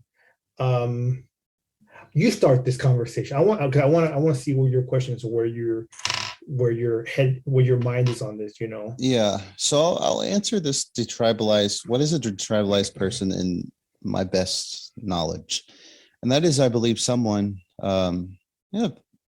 usually of South Central or just American descent, so-called Hispanic, that has lived their life as, the Hispanic Latino person. And I think as time goes on, we see that we're kind of grouped in to this Latin American Spanish speaking, how would you say, diaspora, or just this group that like pretty much brings everyone in, but us in particular, like those that we believe that we have some sort of like native, biological imprint. We believe that we're not really, us reconnecting natives aren't represented, especially in Latin American society, where you see, like, if you look at like all the, what is it called? Telenovas or something, like it's always like a Spaniard. Yeah. I think you should, take a step back and ask, I should ask in short form. Yeah. What is detribalized person? Sure. Yeah. I guess I think this is where people differ, mm-hmm. and where a lot of the beef online comes from. Sure. Right? Because my definition of detribalized is obviously very different from a lot of people online. Yeah. I noticed that when people attack me, I'm like, I see what they're reading, and I'm like, that's not what I said. They're using the word and their definition of that word and filling the gaps of something I didn't say. And I think that it's being used, it's not used against me, against a lot of different people online. So like, we have to define very shortly what detribalized means. Sure. Basically someone that, comes from or I guess you could say originates from the United States, but from the south of the American border, where they see themselves as not someone that's part of a tribe, but we clearly see ourselves as native. Whether if that's because we went through some ancestry test or genealogy, or just, seeing that, because we're not a part of a tribe, but we still see ourselves as tribalized. We believe that we can do some sort of good in the world, or at least I do. So we are someone that was of the, colonial term, like Hispanic, but but we don't see ourselves as that anymore. I'm trying to explain this in the best I can, and that's just as someone that is not part of a tribe, but do believe that we are clearly like the descendants of our native ancestors, and we're here, like we're present. We're not some part of some fictional story where just because our ancestry is, some people would say, like diluted with like Spaniard DNA, that we're no longer native anymore. That doesn't invalidate our nativeness, I guess you could say. So we are, I guess you would say, decolonizing ourselves in a way where we believe we can do good for the world, or at least good for Indigenous people, by coming together. So going back, like, being collective, but also being supportive of those from communities, like learning not to talk over others. And that's not what, the podcast stands for. Because I guess your question is hard to answer in some ways, is because people are, come from so many diverse environments, and they all grow up, they all start up from some different path, and they all see themselves as native, but not from a specific tribe, if that makes sense. So you can give you an example. I'm not gonna say I agree with it, but I see what you're saying. Sure. I'll give an example. It's just like for me, I was adopted, and I lived my life, thinking I was a Hispanic person. But it was clear that, the term Hispanic, covers a wide array of like different groups of people. And we believe that, or I believe that, I did hold some importance to, like, not being recognized as like a native from a tribe, but in some ways I am native. And as I got further ahead with the channel, I learned the words of like detribalized and reconnecting. So I felt like detribalized was a good fit because I don't have any tribes, right? I'm not connected to any tribes. So I believe it's someone that's like detached from the Hispanic Latino like group. And he obviously like seeing themselves as Mestizo is a completely different like route to take. Not only does that like support like mestizaje, but I want to say that we're not like denying that we have like Spanish DNA or European DNA for that matter. Like it's there, but I think people are wanting to see themselves as native as a way of like defiance against like colonialism, especially like Spanish colonialism, because that's still present. Even if like the Spaniards, like Spanish rule is gone, it's still there. Like you see it in government, you see it in oppression towards like Indigenous people. So that would be my best way to explain that. Mm-hmm. And I hope that made sense. That's fine. I think, so if I were to explain it, it's somebody that claims indigeneity when they're not connected to any native community. Like this term, and that's my short answer, as short as I can be, right? Because I heard this term when I lived in Texas, and somebody told me, blah, blah, blah, you're a gatekeeper, blah, blah, blah, typical, bullshit that doesn't really affect me. And then that person was like, I'm detribalized. And I thought to myself, what the fuck does that mean? Right? I always try to take a step back, just like the word gatekeeper. Somebody told me gatekeeper, I think it was around 2016. And I had to take a step back. I thought about it for a couple months, but when somebody told me detribalized, I was just like, what the fuck? And that shit picked up, like it was the snowball effect. Like, like some people used to, it was like, we went down the hill, and then next it was like a thing online, and then native people started pushing back, about that term. A lot of, and I'll say this, a lot of our cultures, a lot of our languages, all of it, no, a lot of it, all of it is based on community, and it's not individualistic. So, you know, I think when people start claiming this, you know, that they didn't belong to the community, people, communities push back, obviously. At the same time, I think this goes, okay, I'm going to talk about this. I want to just jump right into like that reconnecting term. All right. Sure.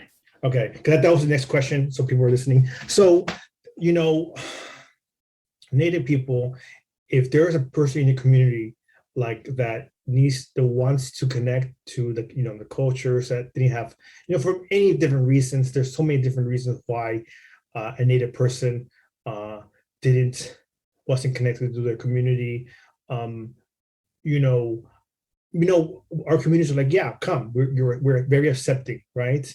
But when a person that's not part of the community and they just come around and say, hey, I'm Native, and we're kind of like, what the fuck? I think the question that I said in the podcast a lot is, who are your folks, right? And I get asked that when I go around Comanches. I go, da, da, da. Non-Comanches, I don't ask that question because it's like, you're not gonna know. I'm not gonna know who the fuck their family is, and vice versa. I think what tribe you're from, what community you're from, whatever.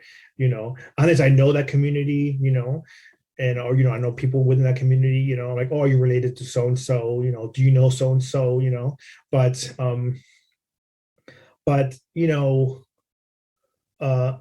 there are people, and this has been going on since the beginning of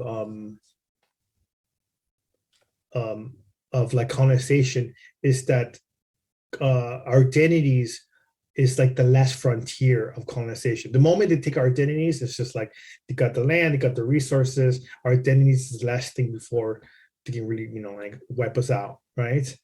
And we acknowledge that Native people do acknowledge there are crimes.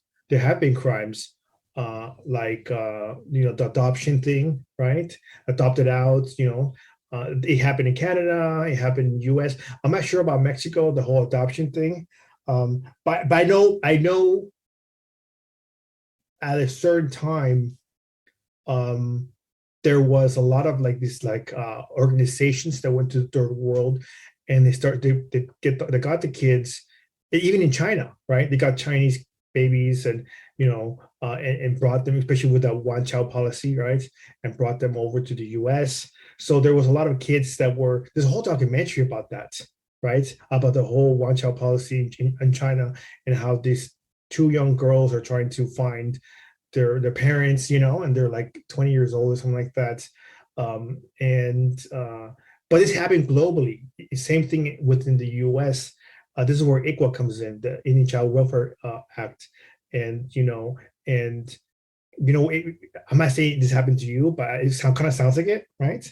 Like how they, some people came into your country and they adopted you, and people get disconnected. So when white people adopt these kids, they raise them as obviously American, which whatever the fuck that means, right?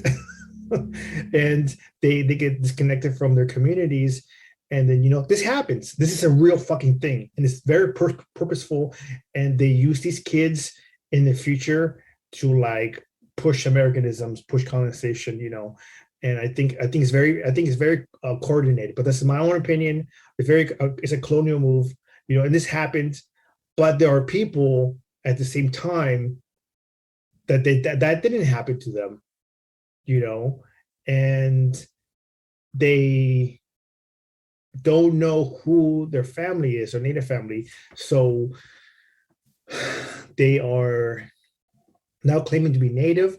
We can talk about the DNA test or Spanish records, or we can talk about just claiming indigeneity with phenotypes, like I'm a shade of brown, I must be Native, and I talk about this a lot, how that is not a way to claim indigeneity. I'm talking about what in Mexico, in the US, in Canada, because of the history of that, the history of mestizaje and indigenismo in Mexico, and how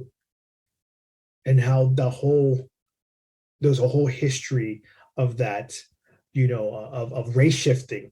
Race shifting means people claiming indigeneity without actually being indigenous. That happened on a state level, like a national level, right?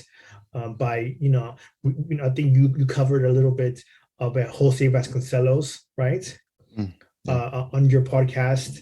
And it's something I want to cover intensively. I've been reading, but people don't understand that Jose, and this is just one person. This ideas came from before him, but he helped. He was the first minister of education in Mexico, and he helped push these ideas. And the muralist movement, and people, this might sound like a conspiracy theory, but this is very, very real. With Frida Kahlo and Diego Rivera, they pushed this indigenismo. I made an episode not that long ago, Indian in Nation in Revolutionary Mexico by Alexander Dawson, the book, and how they pushed a nationalist agenda, which everybody's a little bit indigenous, while at the same time like trying to forcefully assimilate indigenous peoples into Mexico, right?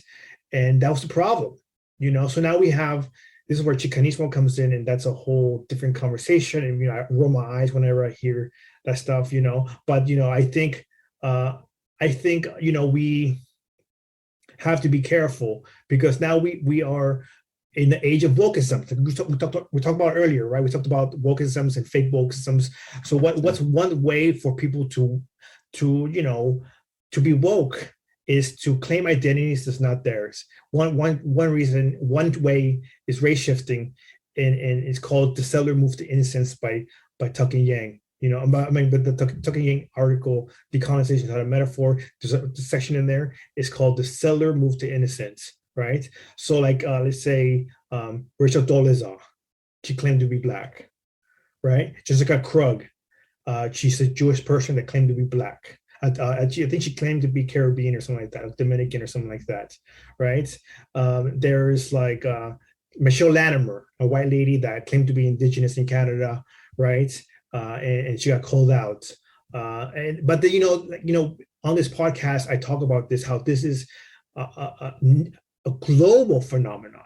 I was going to say national, but it's a global phenomenon, where I had a guest talk about in the Philippines, they're dealing with the same shit. In Australia, another guest, they're dealing with the same shit, and this it's global. It's a very global thing. I talk to people in Norway, and that's the Sami people there, they're going through that kind of stuff. So and when I read these things, I read their word, I talk to them, their articles.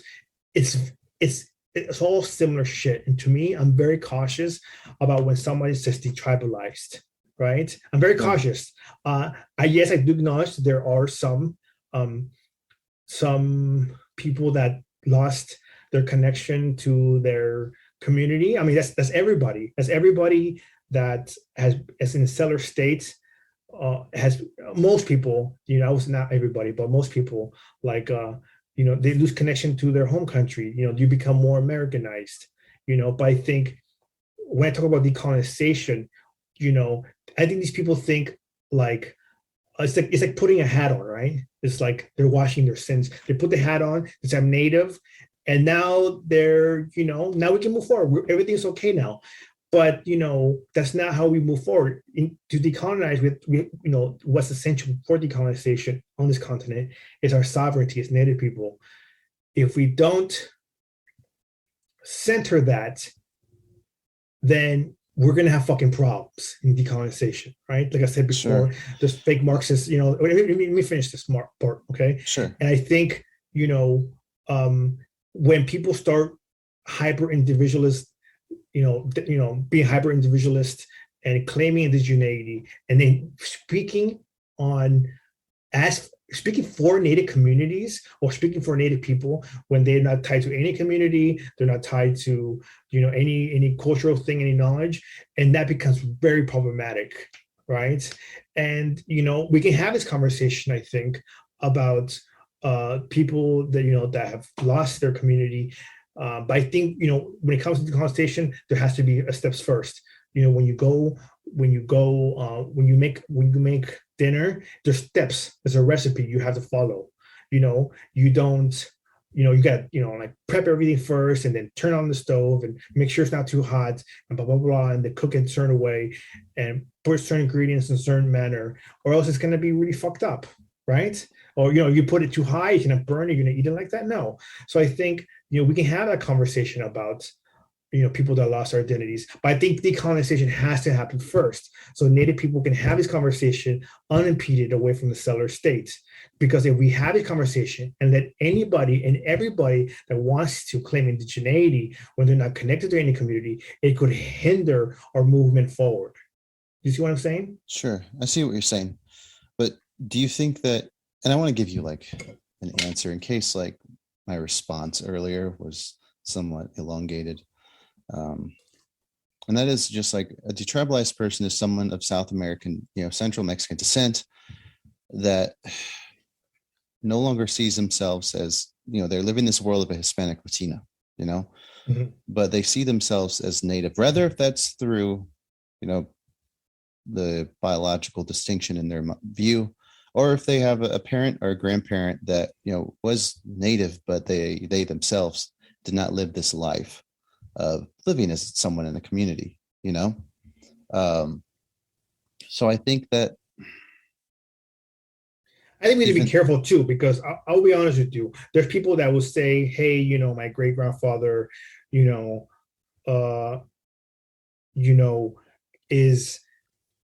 was a Native person, and then but the community doesn't know me." There was like, for example, I think we know me, I'm not going to say names. We know somebody that claimed to be Kumie, right here in California, and the Kumie were on it.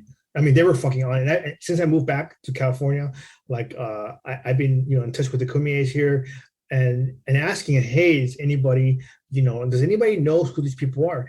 And those brothers, well, the Kumie know who they are, but not as they are Kumie. It's like, yeah, we've been trying to figure out who the fuck they are too, right? So what they did was they were Kumie, and when they were called out, they were like, oh no, we're Kumie from Mexico. And I was like, oh, this cake, because they still know each other. They know who each other's family, who's your family. They know who they are, but these two brothers were saying, oh, but we don't have the same enrollment system as the U.S. So how are you going to see if like if I'm really in Kumie or not? Because the community themselves, they still know, and people don't understand that. I think it's racist as fuck to tell people, especially Native people in Mexico, oh, Native people in Mexico don't know who the people in the community are. No, they do. They do. If I walk to any Native community in Mexico and say, I'm part of you when I'm not, they'll say, no, you're not. Who's your family? Who's your aunt? Who's your mom? Who's your dad? You know what I'm saying? And I think it's because they think there's no enrollment. They think that Native people are stupid enough to buy that shit. When Native people are not. We know who the fuck we are, right? And I think these brothers, they fucked up because they thought that about Native people. They thought Native people were ignorant, especially the ones in Mexico. And when the people in Mexico, the Native people, the Kumie, have been trying to figure out who they are, from the conversations I have, and I had an episode about that not that long ago, like with a Kumie person, and it's one of those things that some atrocities did happen, but at this level, at this stage, where every person in Mexico somehow is like magically doesn't know they're indigenous, like at this point, at this point, there is like, it's like the numbers of non-native or or people that claim to be indigenous, not connected to any community, outnumber actually indigenous people. But who are we going to listen to? Like the people in the communities that know they're struggling against the state, or the people that claim to be indigenous that are in the settler state themselves, right? Sure. I mean, let's be honest with ourselves, right? Yeah, and I want to say that, like, and I've made it pretty present in videos that, like, I don't think that people that are like decolonizing in this way should claim any tribes at all. It actually makes this look really bad. You know, I'll say something else too. But we have to talk about reconnecting, right? Because I don't like that word. I fucking hate that word, 100%. I don't even like using it, and I kind of use it here and there. But then I start seeing how people were using it, and I was like, no, I'm done. Right? I was like, this word is fucking stupid as fuck. It just got like abused. So there's two ways that this word gets used. One, I'm gonna tell you right now. One, it gets used by people that are not native. Oh, it's by three ways. One, by people that are not natives that to get into native spaces. Oh, I'm reconnecting. Native people, because native people use that word. Again, then number two is native people that are not word race in their community, and they actually want to learn more about the community. Maybe they're like urban Indians or something. And number three, it's used in a way to attack native people, right? And they'll say something like, "Oh, Bob, right? Bob, how can you talk about detribalized people if you are reconnecting native yourself?"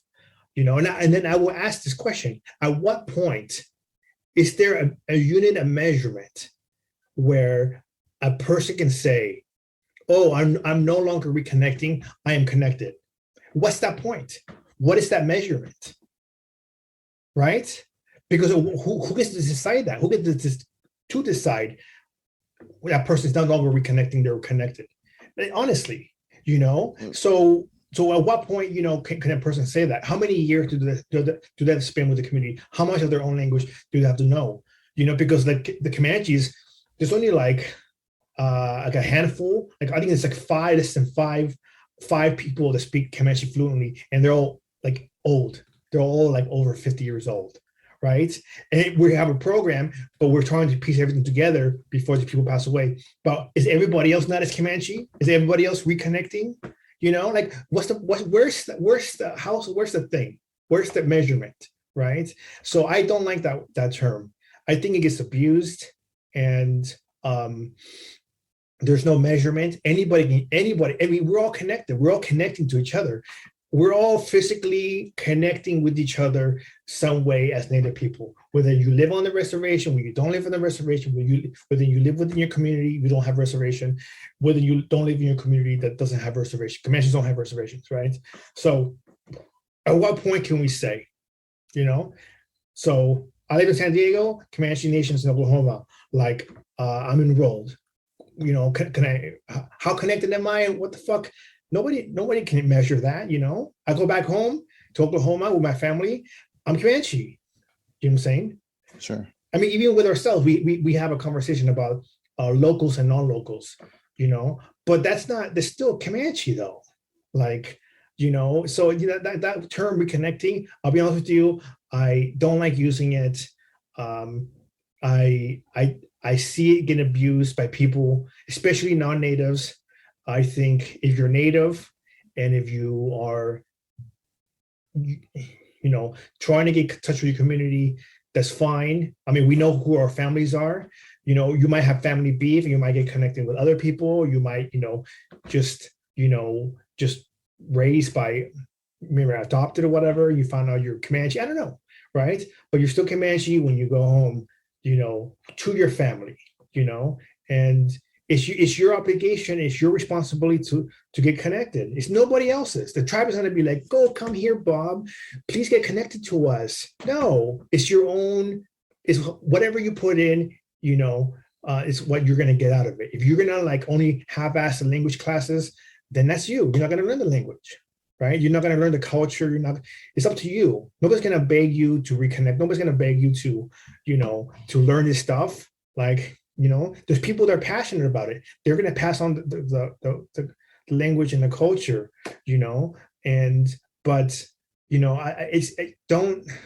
it's just a really weird concept, reconnecting. It's really sick, I think, But do you think detribalized or reconnecting is worse at this point? I think detribalized is worse. I'll be honest with you, because I don't like that. I don't like either terms. Because people are the question I would ask somebody, the detribalized term is, how do you know you're native if you're not part of a community, especially from Mexico, right? I'm not talking about any other country south of Mexico. I'm talking about Mexico in general. Chicanos are the ones that use it the most. When it comes to Central America, South America, I'm not talking about that. I'm specifically talking about just Mexico, okay? So now we have to talk about Mexico, how there has been hundreds of years of Mexican government bringing in black people, right, from Africa, and we have them also bringing in indigenous people from Southeast Asia, right?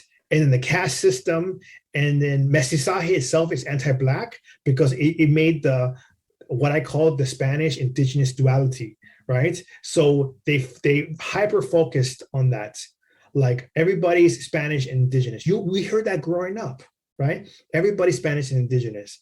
But in Mexico, there's also a black population. There's also Chinese. There's also Southeast Asian, Filipinos. A lot of indigenous Filipinos brought in, and I think just because you're a shade of brown does not mean you're indigenous per se. And we have to be really careful, as if you don't belong to a community in Mexico, not to speak for them. And I think a lot of people do that, like say, hey, I'm detribalized, and then they become exploitative to indigeneity, and they bring on some really asinine things. And for example, Aslan, or it's okay to fly the Mexican flag, or Mexican nationalism is a good thing, when those things are anti-indigenous themselves. So they don't understand indigeneity. They commodify it. They take it they put it on themselves like a mask to wash away their settler being, to wash away their sins, as a move to innocence, like the article. And the next they're free. They're free. They free their minds or whatever. And that's not how it works, man.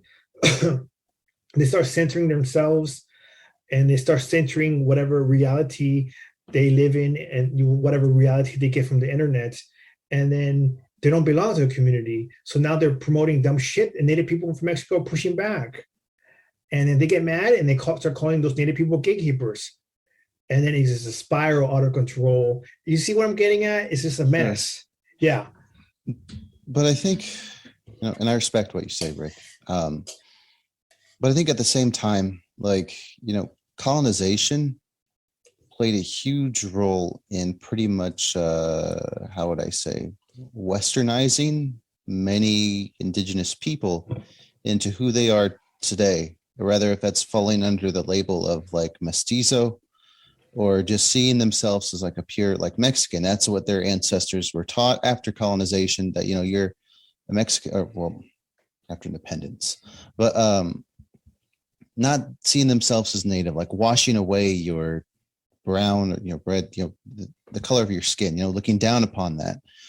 And for like centuries, they're taught that, especially after the independence, and that like if you married into like whiter communities, then you'd be okay, all that stuff. And that's the whitening, yeah. But there's two types of mestizaje. It's not just that's the whitening, of mestizaje, but there's also the other side of mestizaje, which was to isolate black people, right?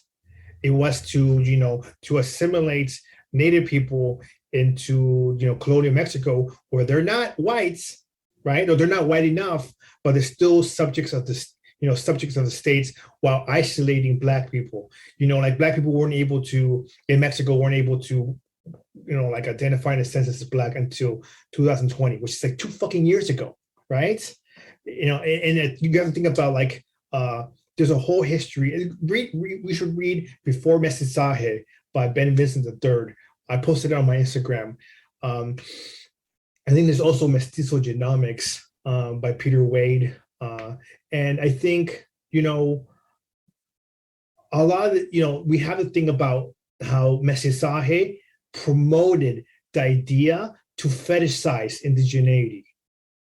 They promoted that idea, and it was a way to bring a national and nationalism, right? Because in Mexico, now I'm not talking about South America or Central America. In Mexico, Mexico became an independence, from Spain, and then it was attacked by France, it was attacked by Spain, right? It was attacked by the Americans, right? So they had to create a nationalism for kind of like absorb, because it was with the caste system, it was very separated. So how do you create a nationalism to absorb the most of the population into Mexico by creating this new mestizaje? That the old mestizaje was turning people white, and the new mestizaje was absorbing indigenous people and saying, "Hey, now we're all a little bit indigenous. Okay, we're all a little bit indigenous. None of us are really black, right? Like that's what it was. It was to exclude black people, and to build this nationalism with this fantasy of." Where's this article? I posted this article on my Instagram. Let me look it up real quick. It's right here. The article right here. Let me pull it up.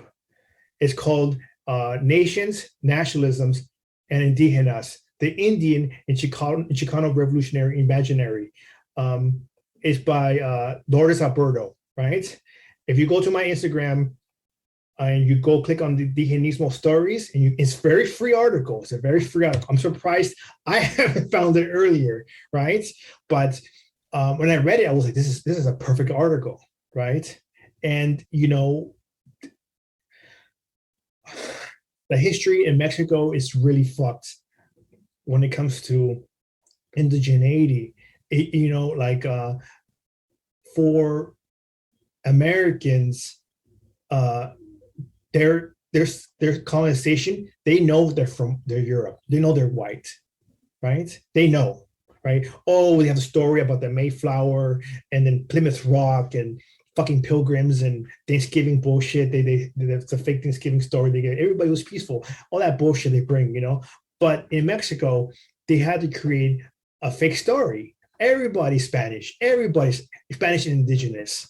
Some people clung on to like, oh no, I'm just Spanish, but to absorb everybody else, everybody had to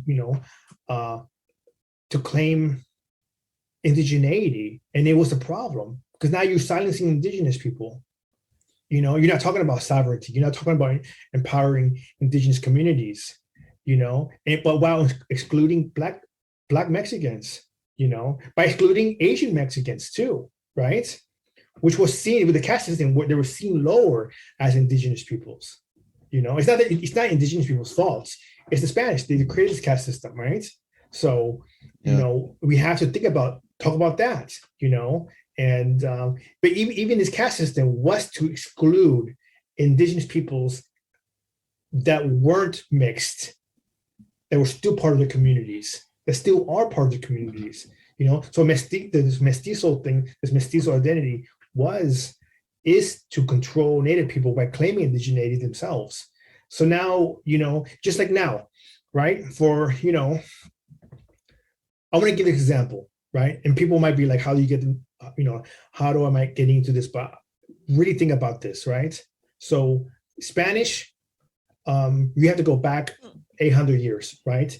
Where the Visigoths, where the Germans came and they tried to colonize Spain, right? And then what happened was that the Arabs came in and they took over Spain, right, for 800 years. And it wasn't just the Arabs. It was Jewish people. It was Romani. It was the Africans. Yes, Black Africans. Yeah, Africans, and there was the Berbers, which is North Africa, right? And then there was the Reconquista, with the Spanish. They pushed the Visigoths. They pushed down, but not everybody was German anymore. It was such a mix. I mean, it's obviously a Jewish population. There's obviously a Romani population. If you go to Spain, the Spanish have color in them. I know, because when I worked in Afghanistan, I worked with Spanish people, and some of them were as dark as me. I keep saying that, right? And I told them, hey man, I was like, you're from Spain, but you have the same color as me. And they said, yeah, we know. We have a history. We had a conversation I had that conversation with Spanish people. But you have to think about, when colonization was going on, Spanish people wanted to claim whiteness, right? They want to claim whiteness. And then it wasn't until recently, I'm seeing more and more people from Spain claiming to be a person of color. Do you see the problem? Right? So they claim whiteness when it's for power, and now when they claim racial, brownness, because now they know where the politics, where the world is moving. I think Alec Baldwin claimed his wife. I mean, his wife wasn't from Spain, but he was like, she's a woman of color. She's from Spain. There was another actress that wasn't some chess. You know what I'm talking about? Yeah. Yeah. So there's another actress that wasn't that chess show. She was playing chess, whatever, and they claimed she was a woman of color, and she was like, no, I'm not, right? Because I don't want to claim she's not. She's white, right? I thought she was white too, but she's from Spain, and she was like, no, I'm not a woman of color, because I'm not trying to take space. But it shows you, like, people were saying Penelope Cruz is a woman of color, all these weird things, people will say. So are they white or are they a person of color? It's all about the politics and what's going on globally. And I really do think that now people are using indigeneity in the same way. Oh, I'm from Mexico. I'm not sure about my family's history. I don't know, but I'm a shade of brown, and I'm going to claim indigeneity, right? Even though I don't know. And there's some people that look to me, and I don't want to judge people on the color of their skin, but there's some people that are like white as fuck from Mexico, Chicanos or Mexicans, and they claim indigeneity and they claim their person of color. I'm like, bro, you burn in the sun. How are you native? But I'm not trying to, judge them because of that. But, to me, it's just like, but my measurement is like, what community are you part of? And they say, I don't know. I'm like, then please don't say that, and this is where they get really mad, and they start talking about detribalized, and I go back saying, hey, we want to talk about detribalization, but we have to talk about sovereignty first. If we center individuals in this movement and not whole communities, we're going to run into problems here, right? So, like, do we have individuals that have a high social media following, say what Native people and what Native communities should think, or should we have Native communities themselves think, push their own policies, right? Sure. But so in your mind, you don't believe that this tribalized, just like these people decolonizing of south of the border descent, and those from tribes can coexist? You think that, and this is from what I'm understanding, that those that are in tribes and the sovereignty should be respected and should come first. When that is settled in whichever way, shape, or form, then you think that the decolonization of many other people from Mexico and other countries, Latin American countries, this can come forward? Or you just don't think at all? You think that this... I think it probably can come forward later. We can have a conversation. But I think, people are not connected to a community, and they should, and they start speaking on Native issues, and start being the voice of Native people. And that's a problem. Because sure. I think there's even a problem of Native quote unquote. Okay, so because you don't know if these organizations are ran by Natives or not, but there's like Native organizations that do bring enlightenments of political topics, of subjects, to the table, but ultimately they don't get to say so on Native laws and stuff like that. Who does? The Native governments themselves. Sure, I agree with you. I think that let me go. So now that we have Native people, that individuals to be detribalized, if an organization themselves don't get a say so on our decolonization, individuals themselves don't get a say so, especially they don't, right? So we have to think about who do we put it into priority, like individuals that think maybe they're native, that they're not connected to the community, that, that they don't, not connected to the culture, the language, anything like that, but they, they want to center themselves in front of this, or, communities as, as a whole. And that's what we have to have a real conversation, I think. And I think even the conversation we want to have about influencers, that's where it it gets really rowdy, because people on the internet think that this is, they use the platform to center themselves rather than they'll say, this is my experience as detribalized. But what about the fucking communities themselves, man? Like, you just sending your own fucking self, but now the communities themselves, that it's kind of selfish in my point of view. And then they start talking shit about native sovereignty, which is another issue. They'll be like, oh, native, they make you run through hoops, or that the native governments are colonial and all this other bullshit, that it's just garbage they say about native communities. Just they demonize native communities. They'll say something like, oh, they're just a decolonial police. So now you're comparing native communities, native governments as to like settler police. That's, to me, it's disgusting. It's a disgusting way to put things, right? And I think me and you know who we're talking about here, right? So I can, yeah. Do a good So guess. So this, people like there's native people that try to talk to them, this person, these people, say, hey man, what you're saying is a little bit like fucked up. And instead of saying, hey, you're native, you're blah blah blah, let me hear you out, let me this change. Instead they say, no, fuck you, you're a decolonial police. And it's just like, what's going on?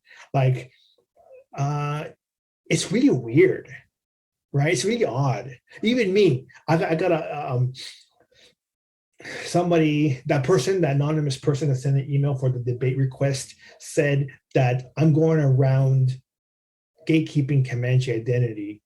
No, I'm not. You know who decides who's Comanche and who's not? The enrollment department, and they have standards, right? And they can't even talk about, if somebody gets enrolled, they can't even talk about that with other tribal members, because that's a very private thing, right? It's a very private thing. You know what I'm saying? So, but there's standards, there's such harsh standards on, like, very strict standards on like getting enrolled, right? You can't just be like, oh, I think I'm Comanche, enroll me. There's people like that. I've seen them, I've heard them, right? And they come around Comanche powwows and we know who they are. And then, and I'm like, okay, well, you're not Comanche. That's not, you enrolled? No. Like, does anybody know who this person is? Families? No. He's a fake. This is this white dude that comes around our events with a fucking wolf, with the wolf dog, right? And he has makeup on, and people, Wolf dogs. Yeah, I'm telling you. And obviously white people come to the powwows and they take a picture with this dude, but we know he's not native. We know he's not Comanche, right? But it's up to the enrollment office, and they'll say something like that's colonial. But I'll be honest with you, like, if we have a state like Venezuela or Cuba or China, they have I'm pretty sure they have a department for citizenship, right?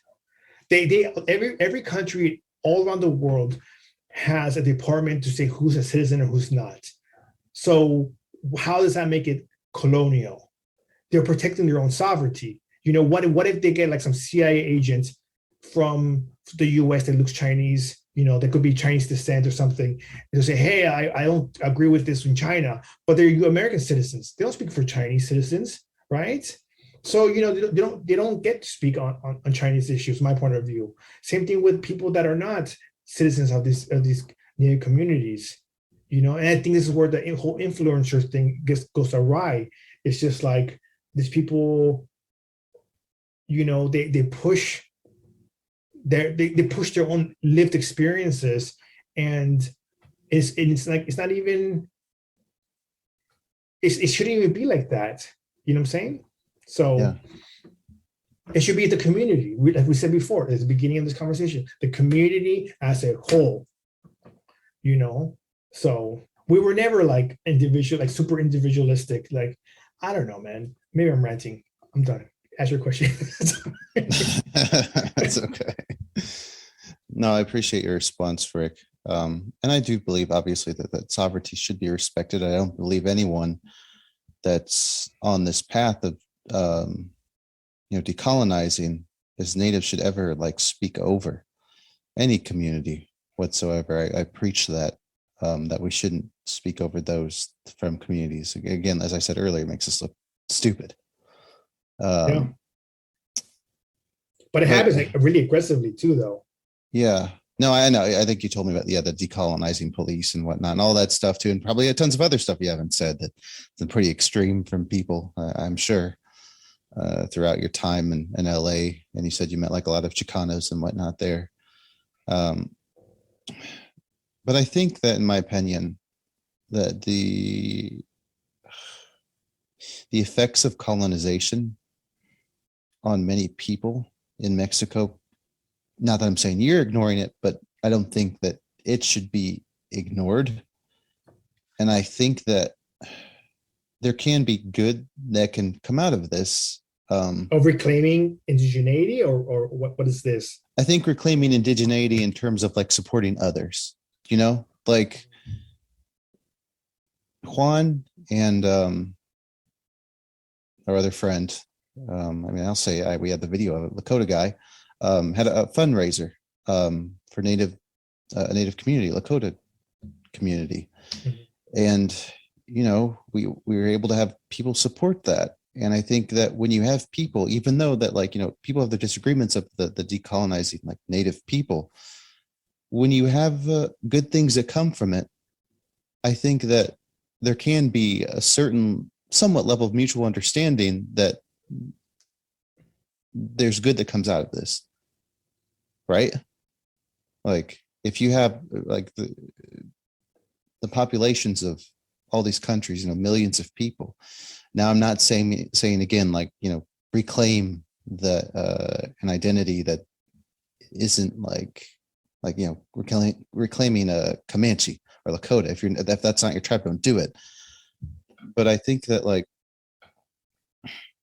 colonization was so. So let's put that scenario into your play, right? Let's say now, because it's happening now, right? It happened already, right? We have native communities in Mexico, right? And they're here and there, and then now we have the rest of the population saying, okay, let's claim our indigeneity to free ourselves. It happened, after the Mexican Revolution, the whole indigenismo. But look where we're at now. Look where we're at now with that. The Mexican state is anti-indigenous. Whether you want to say, oh, but they're helping, or they help here and there a little bit. No. What about the Zapatistas in 1994? If they were so pro-indigenous, why the fuck did they fight back against the Zapatistas? Why did the Zapatistas have to use arms to have their voices heard, right?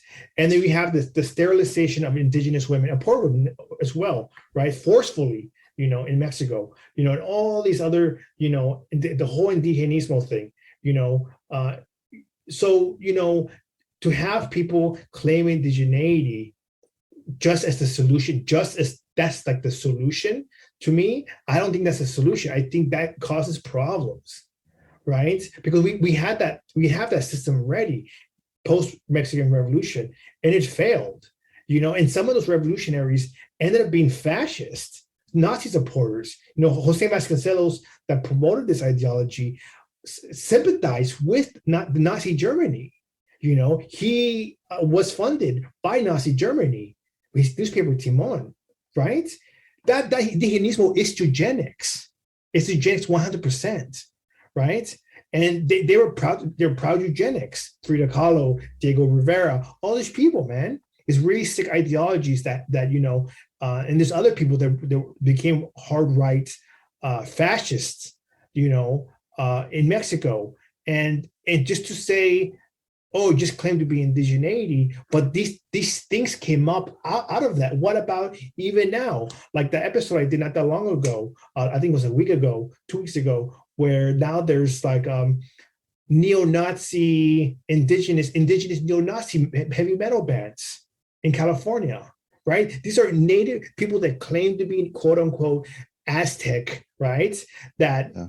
have heavy metal bands that promote Nazism. They use 88, which means Heil Hitler in the Nazi thing, you know what I'm saying? They use swastikas, not in that native way, right? Because some native people use, swastikas, before the settlers came, but in a very Nazi way, right? They promote eugenics, they promote all this really right-wing bullshit. What about that?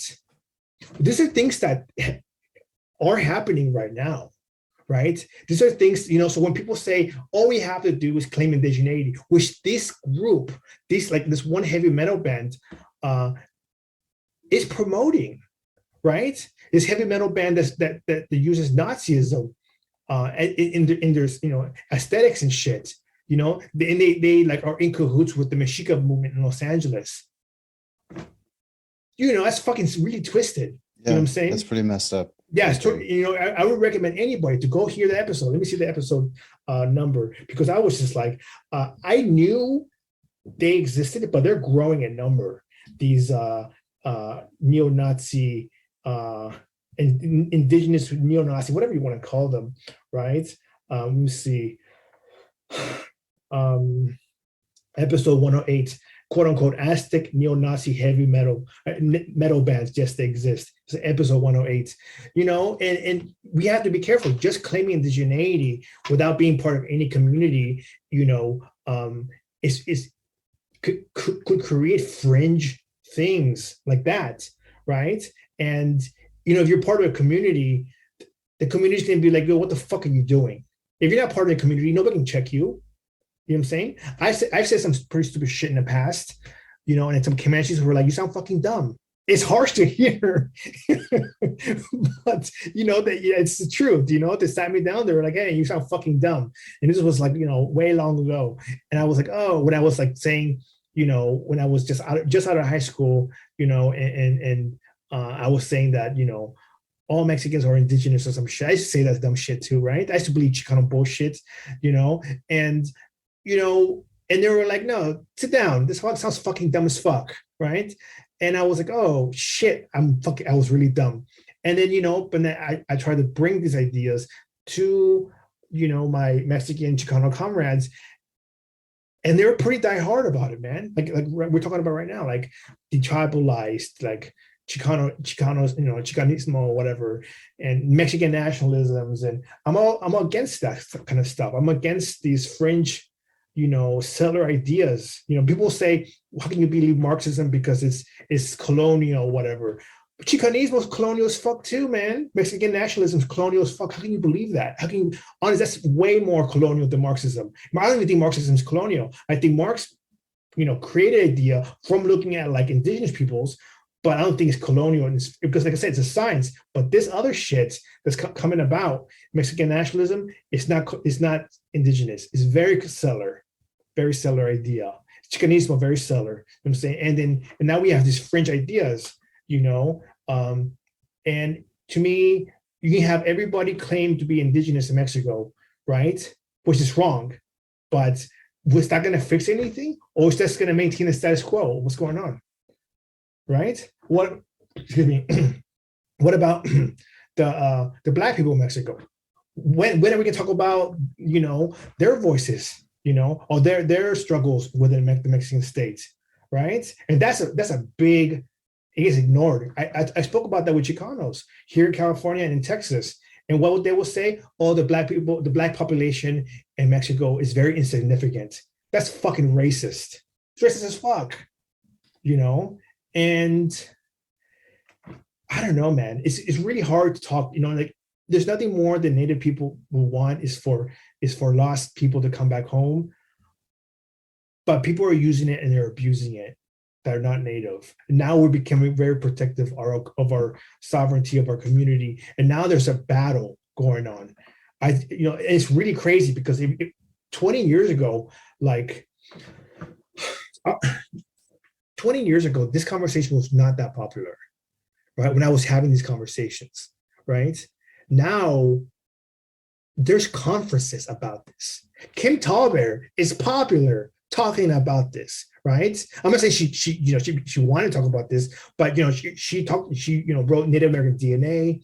She wrote articles about this topic, about not using DNA tests as claiming indigeneity. There's conferences that a lot of people are doing. There's different podcasts, different episodes about race shifting. It's on the news, right? Is it specifically, sorry. Go ahead, specifically what? Specifically about like those from like Mexico and like the rest of the Americas, or is it just like other like pretendians that are like, I don't know, white or like just not native whatsoever? They're not. Like, it's about race shifting in general. Okay. So there was a conference I was part of. It was not that long ago, and we talked about race shifting on a global thing. There was somebody from my panel that was from Australia and somebody from Norway, right? Sami, an Australian native. So, and there was also like Daryl LaRoe, even though he's not native, he's speaking about race shifting through like a white lens, like the problems that other white people are having, right? Like they shouldn't be claiming it. But I think he's a good ally. But Kim Tauber said something on several of these conferences that made a really good point, right? First off, we're not here to stop people from getting connected to their community. If they're native and they find out who their communities are, good, get connected. Do it, right? One. Two, people that are faking it, they're faking to be native, they're making it harder for people that actually want to get connected, because now there's a lot of native people are putting like this metaphorical wall around themselves. Like, hey, are you really native? Now I really have to check because there's so many fakes, right? So they're making it hard for people that are native and wanting to get connected, because they're coming in, this fake people. I'm not saying all Mexicans are fake. I'm not saying that, right? Or making a fake statement, but there's a lot of fakes, also white people, right? Fakes come in different colors, right? And they come in and exploit our cultures, our histories, our voices, right? And I highly recommend reading Becoming Indian by Cersei Sturm. I read that book and I was like, holy shit, like this is like happening in Mexico, right? So, but Kim Tauber makes a good point, like those 2 points. Nobody's stopping you if you are native, but these fakes are causing so much trouble and so much chaos within decolonization and indigenous politics, that is like now we're like fighting back. And like I said, 20 years ago, I felt like crazy talking about this. Like now I'm at a point where there's bigger voices than me, which is fine, bigger voices than me talking about this. And now I'm just like, I'm grateful. I'm fucking grateful that I'm not the only one, honestly, because now there's indigenous people from Mexico, indigenous people from Canada, indigenous people from the US, native people from all over the world speaking about this issue. So, and it's gonna grow. This topic's gonna grow, right? And there's nothing you can do about, anybody can do about it. It's gonna grow, and it's gonna push back against this narrative. And what's the center thing within all of this is our sovereignty. Is the native people's right to build governments and to say who is a native within our governments themselves. And that's what's important. We should center that. That's how you center decolonization, right? I think the thing with Reconnecting Natives is that like they don't look at it from a community nation perspective. I think that a lot of them look at it from a biological perspective, that they believe that they have the biological imprint from like native people, regardless of if that's not community or not, but they don't believe that they should be ignored. I'm curious, Rick, Go ahead. Yeah, Kim Tauber said that in one of her articles. I don't have the article in front of me, but she said if you use just DNA tests, then then people are just making indigeneity into just a biological thing instead of a fucking community thing, right? But we're not using, sure. Or you're just genetics, right? Even before like the DNA test, even before I took my ancestry DNA test, I saw myself as native. I mean, I'm from Peru. I know like you were specifically talking about Mexico and whatnot. I just like, in my opinion, like, again, I wanted to go back. Like, I'm curious about like what you said about those in Mexico seeing themselves as like native because they have darker skin, but like, what is the populations of people from Africa and like Asia, Philippines, perhaps, that did come into Mexico at the times of colonization? One point. The second point was that it was about that the Spaniards, Criollos, as you say, separated natives so much, pretty much like whitewashing them, like millions of them, giving them Spanish names, Catholicizing them. You whitewash native people? What is that the correct term? Whitewashing is like pretty much. Oh, I don't know. I mean, indigenous people in the colonization okay, time. okay, Yeah, to having them believe that they're freaking Spaniards. You know, like if you look at the freaking the invasion of the Philippines by the Spanish people, so many of those Spanish people weren't freaking Spanish. They were like either some were black, some were like half native, mixed natives, or indigenous people, Tlaxcalans, that were thrown into this like, oh, we're Spaniards now, and this is how we are. But then again, like the term Spaniard isn't. Spaniards themselves are mixed. A lot of them are. But anyway, I digress. That like it was first colonization, you know, bringing all these people, subjugate them to thinking that there's something that they're not anymore. You're no longer part of this community. You're this now. And now colonization's gone. Now you have nationalism, which is like whitewashing on steroids. You know, now you've got like, no, you're not native. Don't think you're that. Like brown is ugly, black hair. No, go marry a pretty like Spanish looking person and get yourself out of this mess. You know, and I think that's the thing that like us, or at least from my perspective, don't want to live that life. I mean, I'm adopted, but don't want to have that sort of thinking. It's poisonous. It's disastrous. It's essentially wanting us to think as a, you know, some not even westernized, just like Eurocentric views. Colonized Eurocentric views to erase us from our ancestors completely, you know? And no one, like the people on this decolonizing path, like don't want to think like that anymore, or removing themselves so far away from that they are seeing themselves as native. And I understand like where you're coming from too, like sovereignty should be respected. And, you know,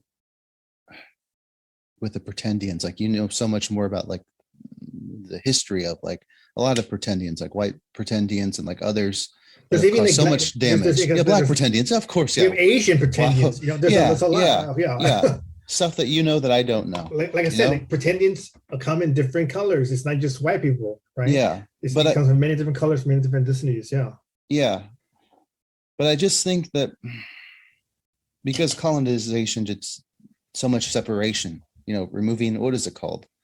The man from the Indian from the man. Oh, you know what I'm talking about though. And I just think that that shouldn't be ignored. I think that there's a space to show that, you know, where they're not erased. You know, there are native people. Yes, they don't live in communities, but I don't think that that existence should be denied. That's my thing. Like, I'm totally against speaking over others, or like reclaiming tribes that aren't yours, you know. But that, you know, when somebody claims to be detribalized, and let's say, I'm not saying they should be Marxist, but they don't understand theory. They get their politics from the internet, and then, you know, they have nobody they don't have a community to, you know, keep them in check or to teach them, you know, things. And they spiral out of control, man. They spiral out of control. Then they bring up ideas that's really dangerous.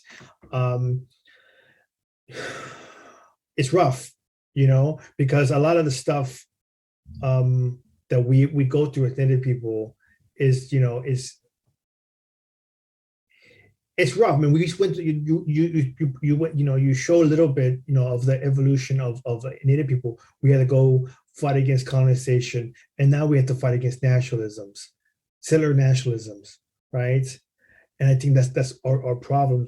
We also, an example I would want to bring up too is, if they say Mexico's not a colonial state or whatever, they say, oh, there's like people that claim to be tribalized or native people, they claim to be native. I don't know if they are or not, from Mexico.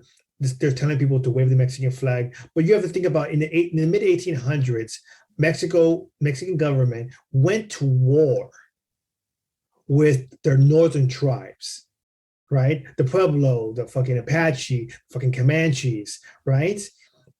So much that they were losing, they lost these wars.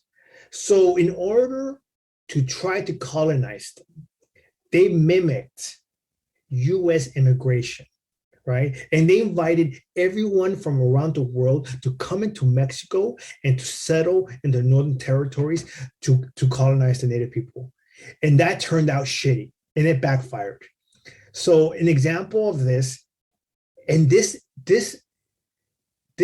policy has such an impact on my people, right? That people don't understand the story. Quanah Parker, people can Google him. He's Comanche. Was literally the effect of the Mexican government's policy of immigration during the Northern Territories, specifically in Texas, right? So the Mexican government told the Parkers, which was an American white family from the East Coast, to come settle in Texas, and they'll give them all these acres, right? And this family didn't listen to other settlers. They traveled way too far up, really too close to Comanches, and they got fucked, right? They got raided, right? And rightfully. So they, the Comanches took the little girl, Cynthia Ann Parker, and she became one of the Comanches. Eventually, she was a captive, but, Comanches eventually, if you marry captive or whatever the fuck, you became Comanche yourself. It's adopted culture, it was very unique. I think, but she had a kid named Quanah Parker. And Quanah Parker became, obviously, a leader during the Indian Wars, right? A fighter against the U.S. occupation of Comanches. He fought for the rights for Comanches to use peyote, right? It became legalized. It became legal because of him, right? He was one of the people. So it shows you that, but it also fired against Mexico because they brought in way too many white American settlers into Texas. And guess what happened? They took over the fucking Northern Territory. Right? And who's, people like to say, but before that, the Comanches depopulated a lot of northern Mexico. So a lot of Mexicans, the Mexican settlers within northern Mexico, they started moving further south because they're like, these Comanches, Apaches are way too aggressive. So, like I said, the Mexican government, 1800s, after independence, they had really fucked up policies towards Native people, right? And especially Comanches. And here we are, now 2022, where you have people online saying the Mexican government is pro-Indigenous. I'm like, when the fuck did that happen? I don't agree with that. When did that happen? Because I tell people just the history of the Comanches, excuse me, I'm burping, of the Comanches relationship with Mexico, it was pretty brutal, man. Like it was very brutal on both sides. But I think, they were a settler force and we had to respond back harsh. But it's they lost those wars. They lost against Apaches, and the Native people in the Northern Territories were not. I'm not saying they're better or worse, but they were not to be fucked with, right?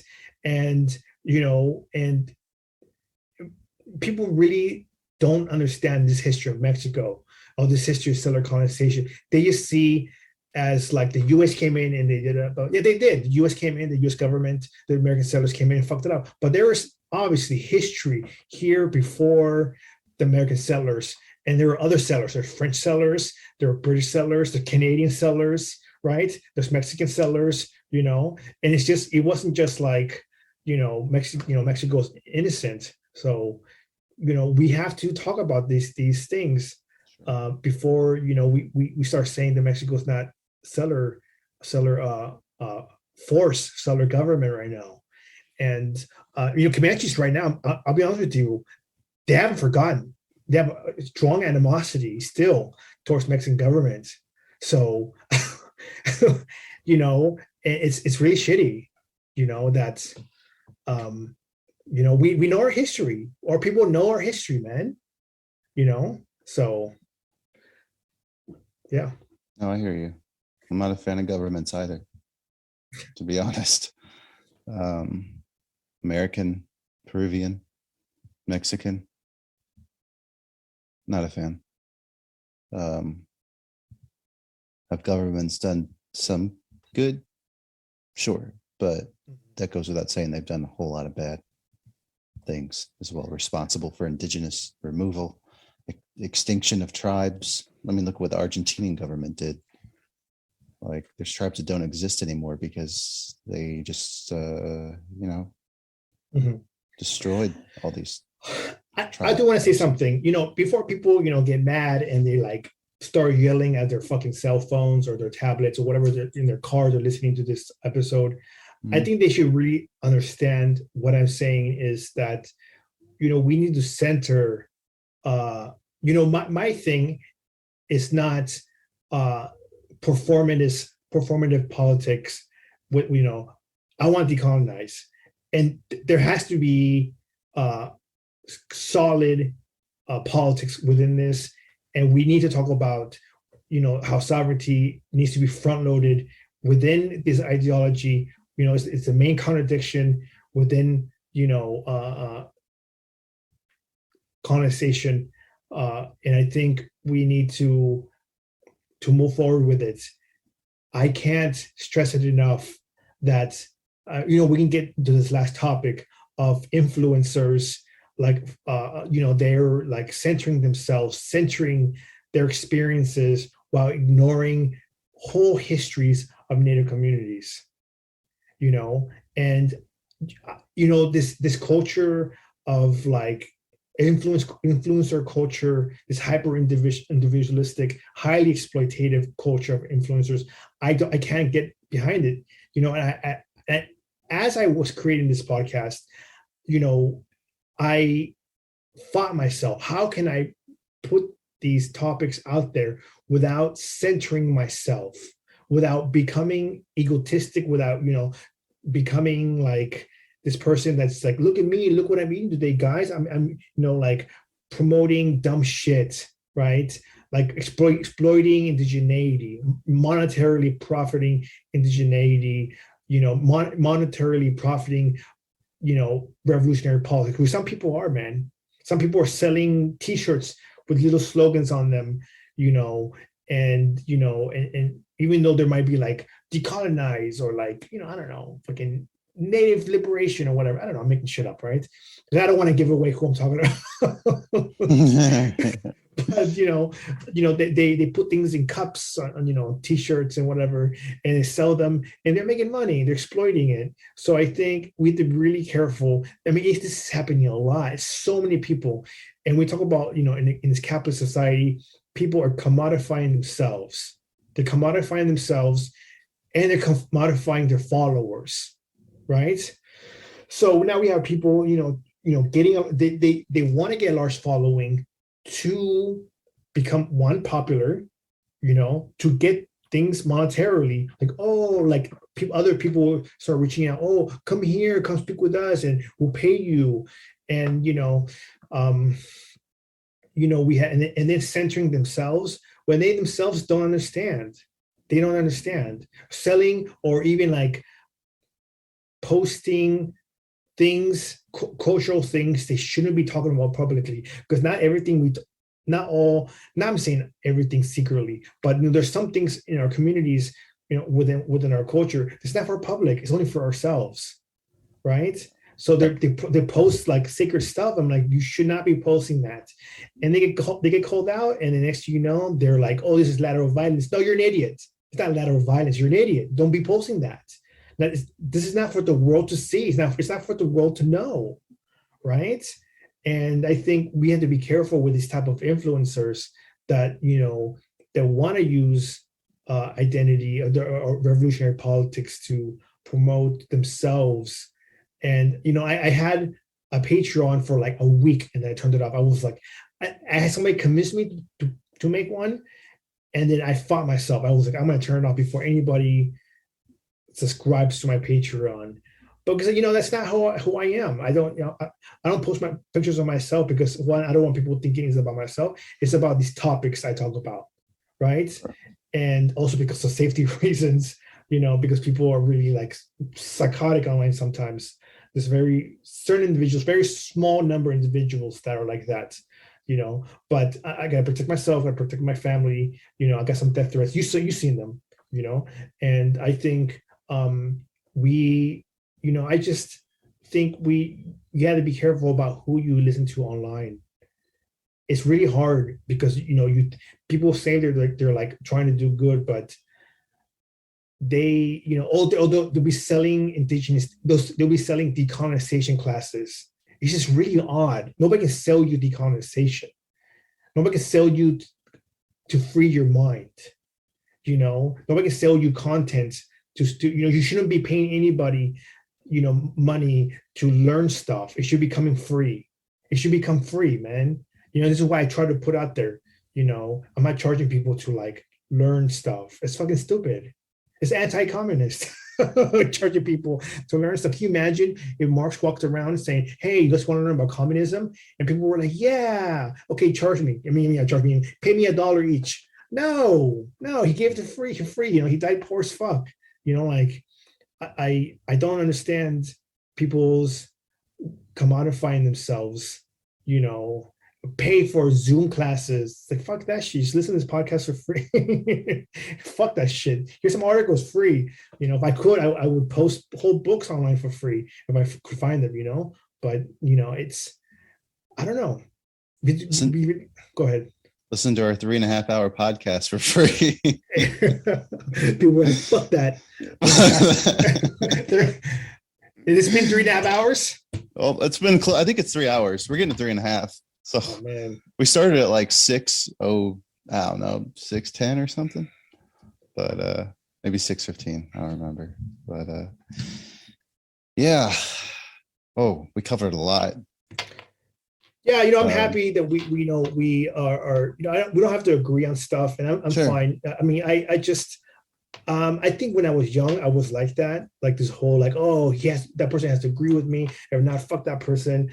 And I think my goal is now just to,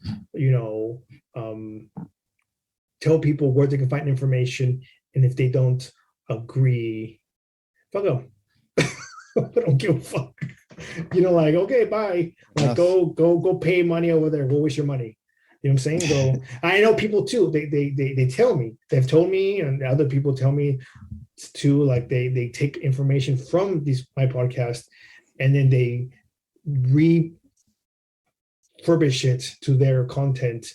Those other kind of like use their, or they take the stuff that I post for free and they learn, and then they vomit it out. It's like, though, like just, if there was academia, you would be like be cited for plagiarism, but whatever, it's cool, man. Like I think we have to not pretend to know what we know everything. And I think, I don't know everything, but what I do know is the shit that I've studied, native law, right? I went to law school, and the shit that's going on in Mexico when it comes to indigenismo and race shifting and all that stuff. That's my specialty. And Marxism, right? And decolonization. But, other than that, like, I don't try to pretend to know about South American stuff. That's because I don't care. It's because I'm so focused on the research that I'm doing now that I still have, more work to do, more, in the book project I have to do. And I'm thinking about going for my PhD, and it's just like, I'm just awesome. I'm not going to have time to just, sometimes even with the, with the global politics, I see people, other Marxists, hey, do you see what's going on? And I'm like, oh shit, I didn't even read about this. But I'm like, should I? I mean, there's other comrades that are covering such good content, other podcasts covering such good content. I don't have to cover everything. right? I don't have to know everything because I do have kids, I do have a family. And this part of having a community is the community can carry the weight together. Not one person can carry it but by themselves. You know what I'm saying? This is what influencers think they know everything. It's impossible, right? So I see some people that they claim to be for decolonization, but they're talking shit about China. It's like, what are you for decolonization or not? You know, like what's going on with you? You know, like, you know, talking shit about China. It's like, how are you? Do you think you're radical for that? Like, I don't know, but you know, we have to be really careful. The people that think they know it all, but when they, you know, spewing nonsense at the same time, you know. So. Sure, I get you. No, you just gotta, and I like what you said. Just know who you follow. Like, just be careful of who you listen to, and you know, trust in others. But I think like I said, organize within your own community. Like I said earlier, organize within your own community. Go to study groups, you know, and you know, reach out, you know, to other people within your community and just organize. And you know, also reach out to people, you know, that these people, you know, I see more and more people getting exposed, these influencers, like, you know, and I'm all for it, you know, and but at the same time, like, you know, we can expose people, but you know, there's always people that are gonna want to maintain that status quo of that platform because they have a high following. So you can expose influencers all you want, but is it going to stop? No. You know, they're going to continue being exploitative. So, yeah. Yeah, I agree. You got to watch out for some influencers out there that and if anybody wants to come on, they can come on too and have a conversation, just like me and Marcus. Like I said, me and Marcus didn't agree, or Juan too didn't agree, you know, a while back, and then, you know, and then we slowly started having conversations, and after that we started, you know, more and more having conversations, and you know, just I think we even talked about movies or something like that, movie recommendations and blah blah blah, right? So I think we need to just I think the whole beef online thing is really corny. I'm over it. Yeah, same here. I'm over it. So, but yeah, Rick, I wanted to again thank you so much for everything you're able to talk about. I think we pretty much covered everything on the paper. Yeah, this is a casual conversation. I don't know what I'm gonna name this, but it's very casual. Yeah. Yeah. Maybe reach out if you're listening, and if you want to speak to Marcus or me, you know, about a topic we had on. You know, we talk about China. You know, I recommend, you know, listening to the China series, and there's I have a whole bunch of indigenous Marxist episodes, decolonization episodes. You can listen to that. Like, you know, it takes time. I don't expect somebody to listen to it. As somebody gave me shit for, they're like, oh, you expect me to listen to 2 hours? No, I expect you to listen to everything and other podcasts too, and read your own books. And it's going to take time. You might come back to me a year from now. I don't care. It's going to take time. It doesn't take 2 hours to learn something. It takes a long time, you know? So don't think like, you know, a podcast is going to like free your mind. So even though this is the longest episode, it still takes more than just this. You have to research what we said on here and, you know, learn, you know, and I have resources. I posted resources on my stories on Instagram for books and websites and all that stuff. So really check it out, please. Definitely. Yeah, I really liked a lot of your videos too. So for those that are listening, you know, Rick does make he makes a really good video. So yeah. Thank you. Being said, you're welcome. I think we can wrap this up. Yes. It's been pretty long. So thank you all for watching. Yeah. Don't hate, listen. Go smoke some weed or something. All right. Bye.